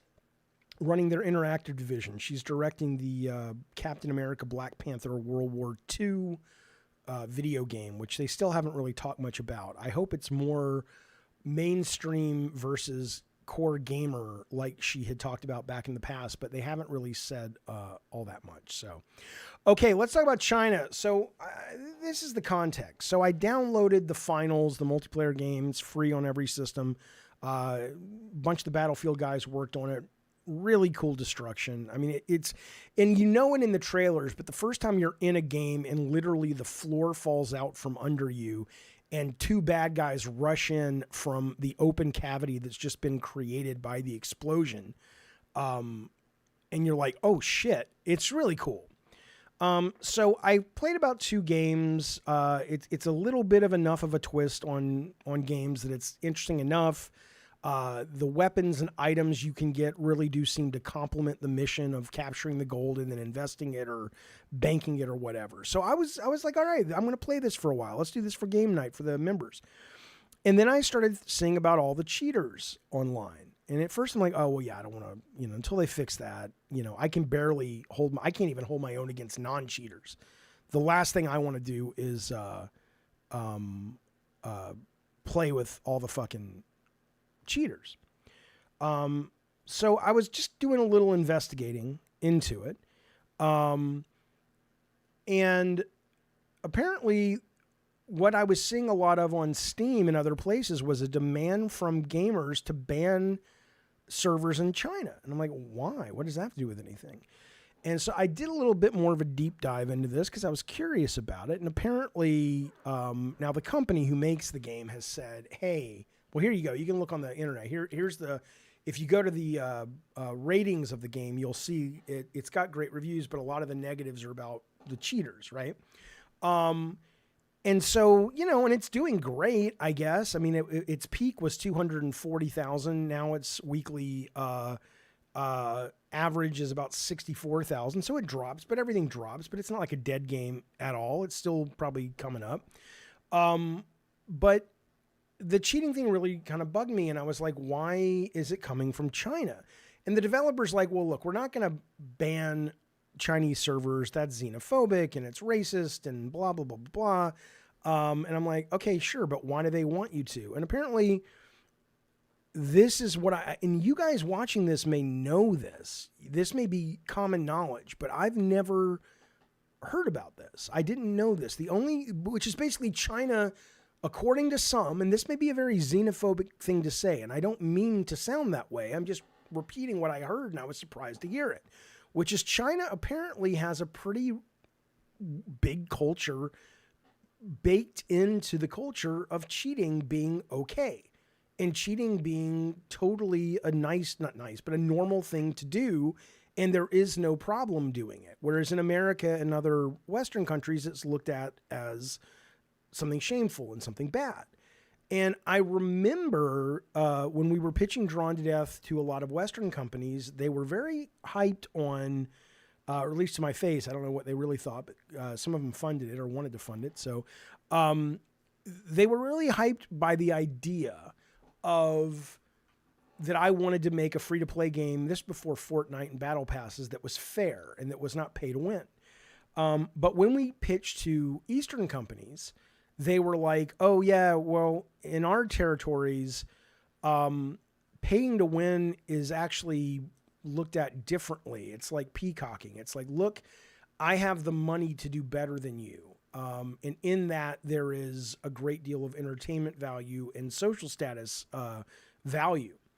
And so that was the only thing I've really heard about it. But then as I got into this and I was thinking about, making the finals the game I really focus on, I started doing a lot of research, and apparently it's baked into the culture. It's basically, there's a video right now from Esports Talk. A Chinese player explains why most hackers are from China, and then goes into like CSGO, PUBG, Apex, and all that. And he basically is saying, he's like, yeah, it is the way people in the culture are raised, whether it's in games or whether it's in school. Somebody wrote about their kid, and they were a Western kid, but they were still Chinese. So they went back to China, took them to a Chinese preschool, 3-year-old kid. They went in and they saw the art of the kids on the wall, and they were like, oh my God, these kids are incredibly talented. And it turned out that the teachers were doing all the art for them because they were showing the kids, it's like, isn't that great to get praise from people?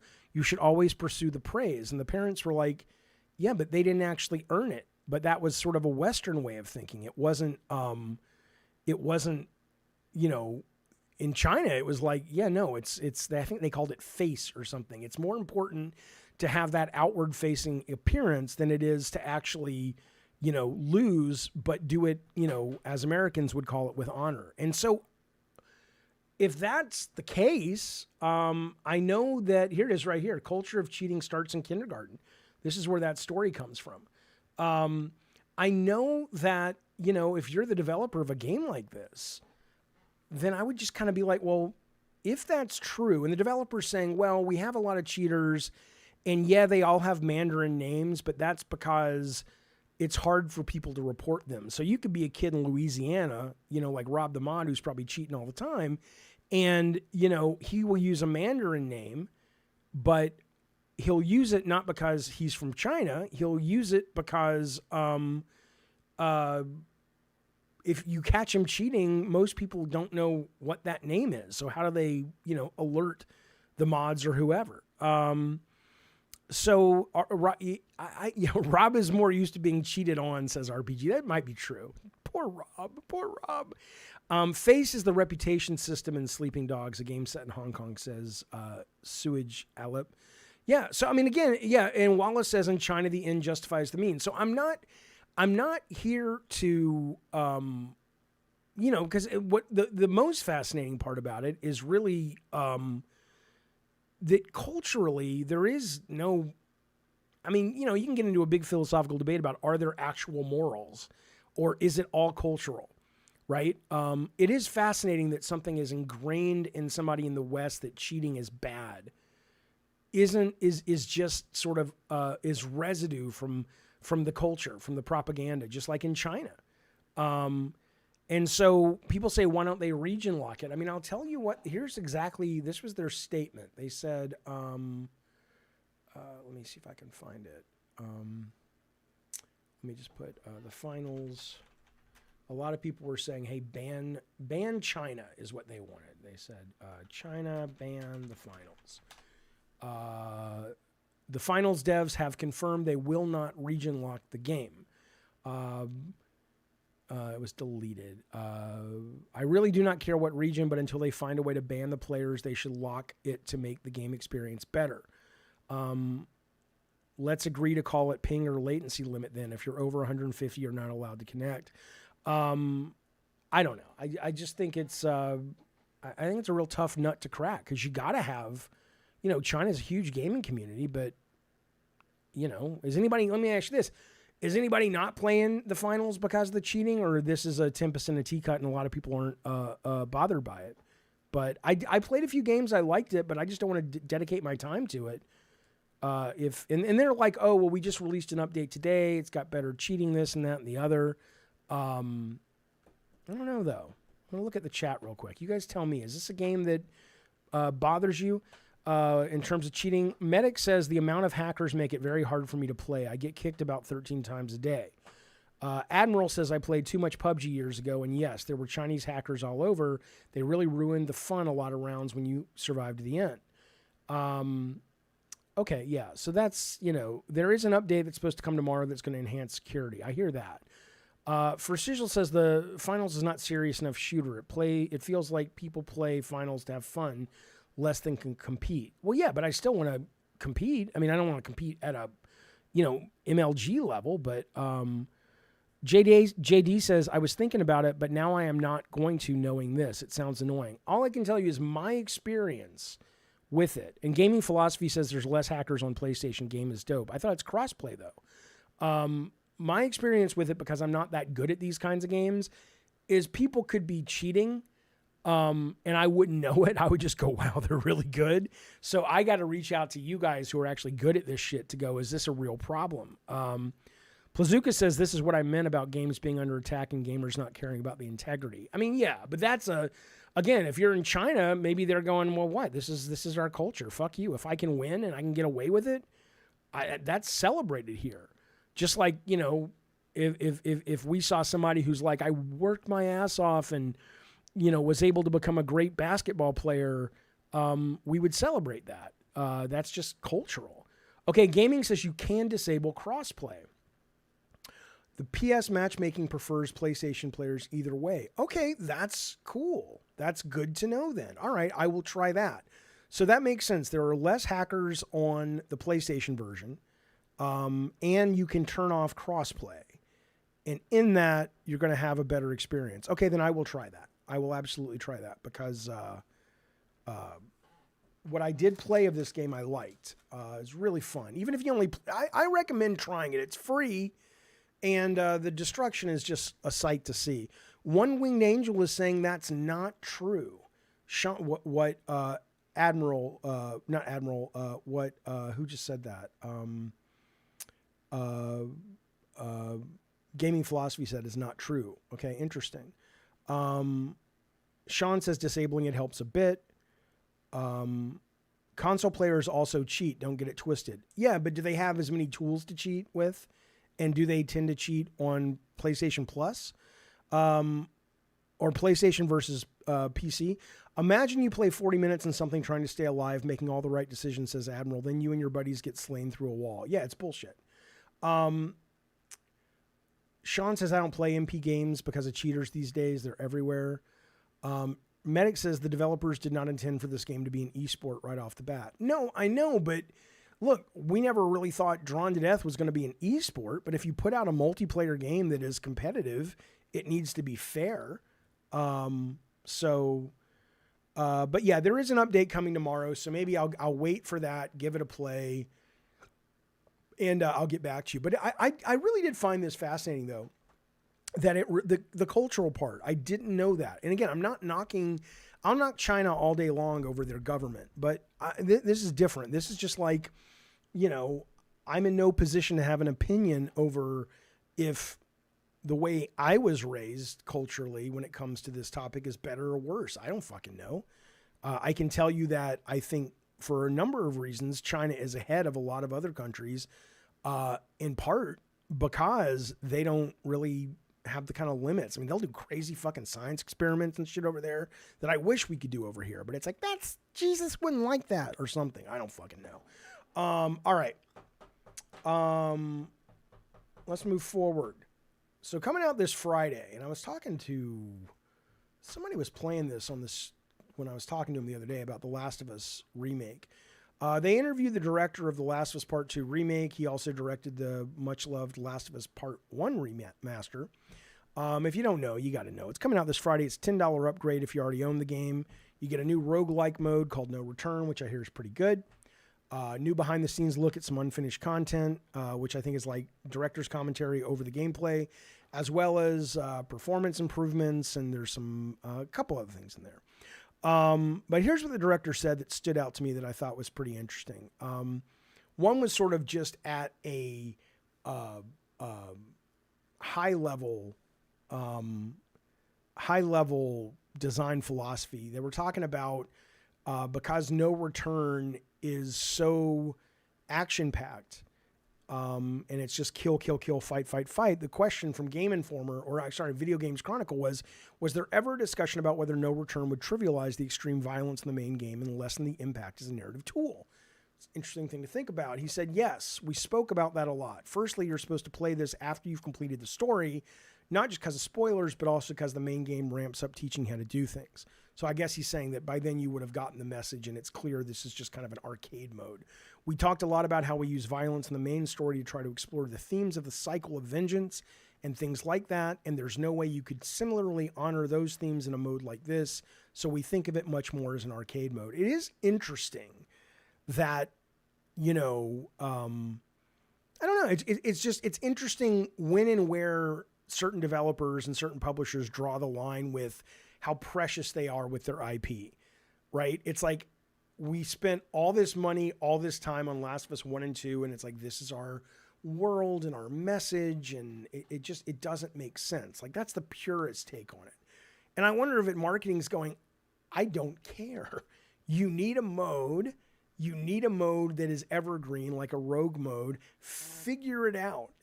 I'm not saying that happened, but I just think it's interesting. For Shizzle says that sounds like a question they were told to ask. I think it's a great question. It's a played out phrase, the sort of ludonarrative dissonance, but I think it's a real interesting challenge when it comes to video games. And if you are a purist, I think this would bother you, certainly if you're working on the game. But I also think that I'm glad they did it because I think the game needs it. Thank God Ragnarok Valhalla didn't have that problem because, Kratos is killing all day long. Okay. I'll get to that in a second, Mr. K. Okay. All right. Let me see what this is. All right. I'm just going to show you some fun shit. One moment. Mr. K says, Jaffe, did you see the pro-Palestine protesters harassing the cancer hospital because it got a donation from a Zionist, like at the hospital? I don't know. I think for everybody, first off, what I would love is for everybody before they use the word Zionist in a positive, negative, or ambivalent light. I'd like for them to define their take on Zionism, because there's a couple of different definitions going around. And I am absolutely a Zionist, and I'm absolutely not a Zionist, depending on which definition you're using. But yeah, I don't know, man. I think a lot of people who have an opinion on it probably should do a little bit more research. Doesn't mean their opinion or their stance is wrong, but I think sometimes people just want to be part of something. Can I raise my voice? Yeah, you goddamn right. Yeah, give me a second. Tell me if this helps. Is that any better? You notice the difference? Okay. Well, there's two, though. But anyway, let's move forward. I want to just show you a couple things. Nothing too deep, but things I found on the internet that relate to games that I think you might think is cool.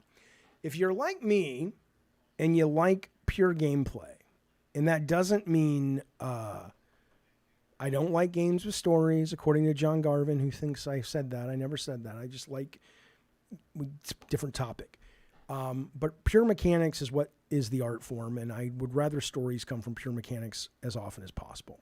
But this is a site I'd never heard of. It's called asahi-net.or.j. I don't fucking know. Here, I'm putting a link in the thing.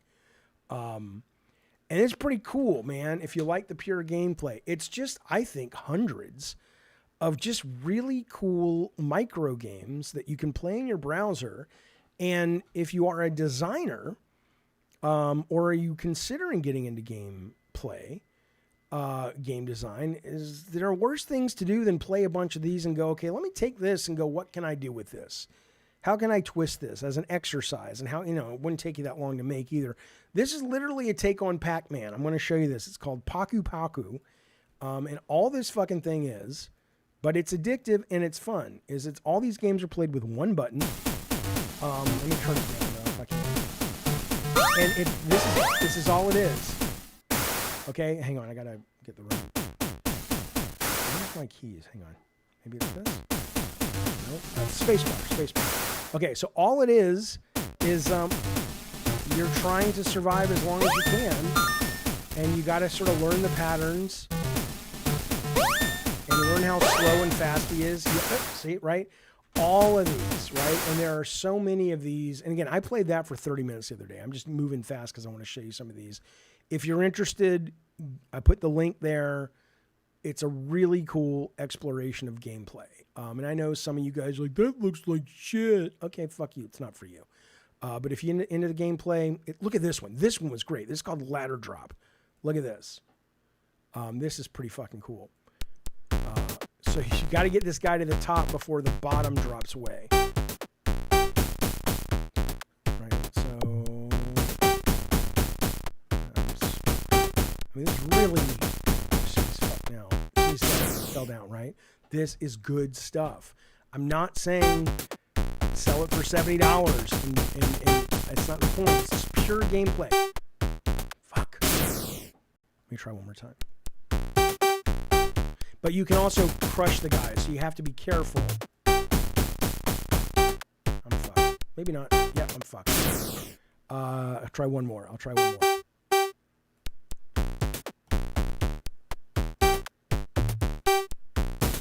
Because I never know if he's going to go to the right or the left. See, that's where I fuck it up.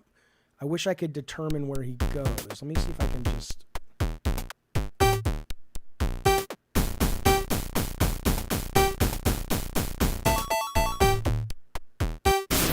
And I crushed him. All right. This is... It's not trash. Fuck you, Darth. You're an idiot. You're a fucking moron. That's like looking... That is like looking at humanity at the DNA level, which is what this is, and not having the wisdom or insight or vision to be able to go, this is the essence of what you love. You just don't, you can't recognize it.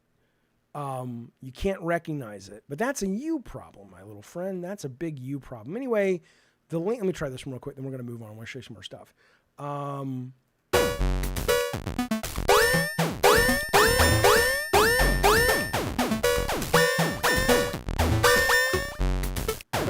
Just ducks or... Oh, he goes in a pattern. So it's duck, down, up,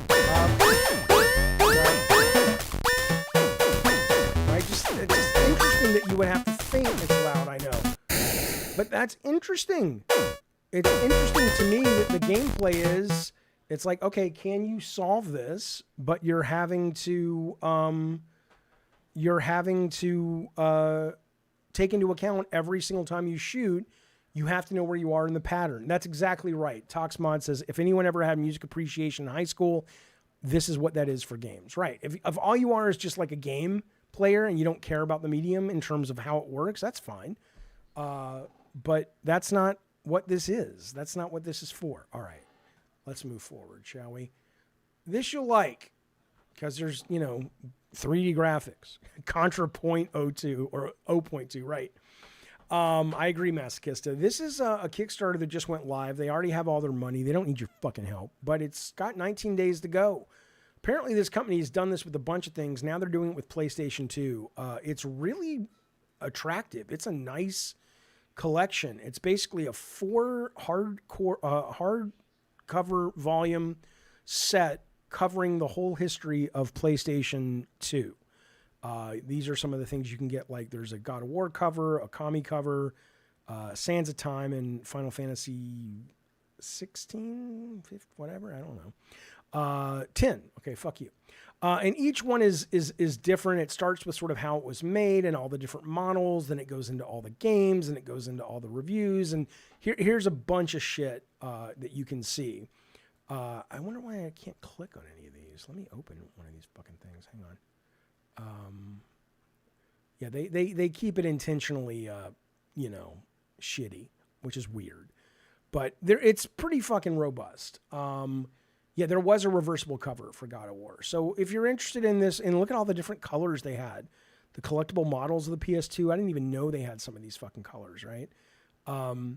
They have all the pamphlets and when they introduce things. So if you like the history of this stuff and you loved the PS2 and that was your system growing up, here you go. There's a link right there for the Kickstarter. This should be, and again, these guys are legit. They've done a bunch of these things already. They've done, like I said, they've done like 5 of them. I'm trying to think who they, they cover the people who did advertisements, like David Lynch's advertisements. But what have these guys have done? Oh, here we go. They did PS1, N64, PC Engine, TurboGrafx, NES, SNES, GameCube, and Game Boy. They've already done all those. So now they've got the PS2 one on the way, and this should be coming out because they have made their Kickstarter. This should be out, I think, end of the year, winter 2024. So give it a look. Give it a look if you're into such malarkey. Okay. I want to show you 2 more quick things. This is a new video game at CES, such as it is. It is a sex toy that's been gamified. You have erectile dysfunction, do you? Well, apparently this little game toy thing will, I guess, let you put your penis inside of it, and it will help you figure out how not to, complete the act until you're good and goddamn ready. It's a stamina trainer for men. Here's a little TikTok of it working. I think. And there's a whole little program on it, and they, that's not what we're looking for. Let's see. I want what I want. I don't want to see this. I already saw this. Hey, I lost the chat. Hang on. I'll bring the chat right back. 1 second, fellas. Hang on. Hello, dog. How you doing, buddy? All right. Hang on. Let me bring the chat back.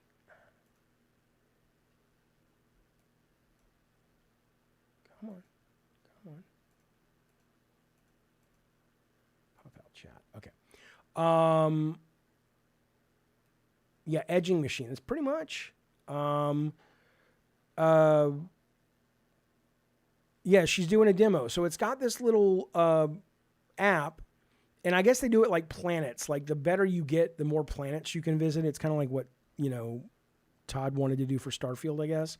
And you basically, I don't quite know how it works because I don't think they do a demo of it literally, but I guess you kind of put it in there, and I don't fucking know. The point is, you can get this if you want it. I mean, it's a real thing for some people. I have not suffered from it. I'm grateful to say, but everybody's got their bag of hammers, and this may be yours. And if it is, Well, this may be your lucky day. I will put the link in the. I'll put the link right there. There you go. Last thing I want to show you now. This. Well, that's irrelevant, Plazuka. Plazuka says most women don't climax from penetration. No, but it doesn't mean you can't. I mean, you couldn't. You shouldn't just for that. There should be other things, but you know what I'm saying. Listen, I didn't know about this. Now this is crazy. Maybe you guys are like, dude, this has been around forever. I know there's cam girls. I know all that shit. I didn't know there were cam casinos. Look at this. This went viral or semi-viral today. 50,000. I guess you can play blackjack with a real life dealer. I don't know if it's just one-on-one. I will show you this, and then I just want to talk about it briefly. But look at this. Did you guys know you could do this? I want to do this. I want to do this tonight. I don't want to spend a lot of money, but I get $100 put in there, play low stakes poker. I don't know if that's too little. Look at buddy. So they're making fun of the dealer, basically, is what's happening. And you can't see it that well. Hang on. And he's getting all kind of pissed and shit. So let me fix the image for you. All right, here you go. Fuck that motherfucker. He's like, we're gonna get you fired. He talking about me. Getting fired? Who getting fired? Yo! All bets is closed. Yeah, right. It's your Let me see. last day, Go for buddy. it. Dealer show with a 7. That's why I got 2 jobs, if any of it was. You up 4 in the morning playing blackjack, fucking loser. Why he trying to bug with me? Hold on. Facts. Sending that to your manager. Your ass gone. Isn't that great though? Where do you do this? Where do you fucking do this? I want to fucking play this goddamn thing. I am in a state where gambling is. I mean, gambling is it legal in California? Yeah, on Indian reservations, but I think this is like out of the country, so it's fair or something. Anyway, if anybody knows, let me know in the Discord. I would love to go online and play this. That'd be awesome. And it looks like you maybe can play with other people. Let me know. Anyway, there you go, boys and boysetties, ladies, whatever. Fuck you. I don't know if I would talk shit to the dealer. Maybe. Fellas, there you go. That has been Gabbing in the Games for January. What is it today? The 16th, a Tuesday. I appreciate you staying with me, talking games, shooting the shit, super chats, members, lurkers, old time, new time, all the goddamn stuff. I appreciate it, fellas. Thank you for that. And listen, tomorrow morning I'm back with a Good Morning Gamers around 10:30, and we will be turning on the red phone, talking about games, geek shit, whatever the fuck we want. It's a more casual show. And then we'll be back with another Gabbing in Games on Friday, maybe. I'm doing Constellations on Friday. We'll be back with something. I'll figure it out. But I'll definitely be back tomorrow morning, 10:30. Hopefully, we'll see you guys soon. In the meantime, be well, be safe. And seriously, fellas, thanks for all the support. And that's all I got, man. See you soon.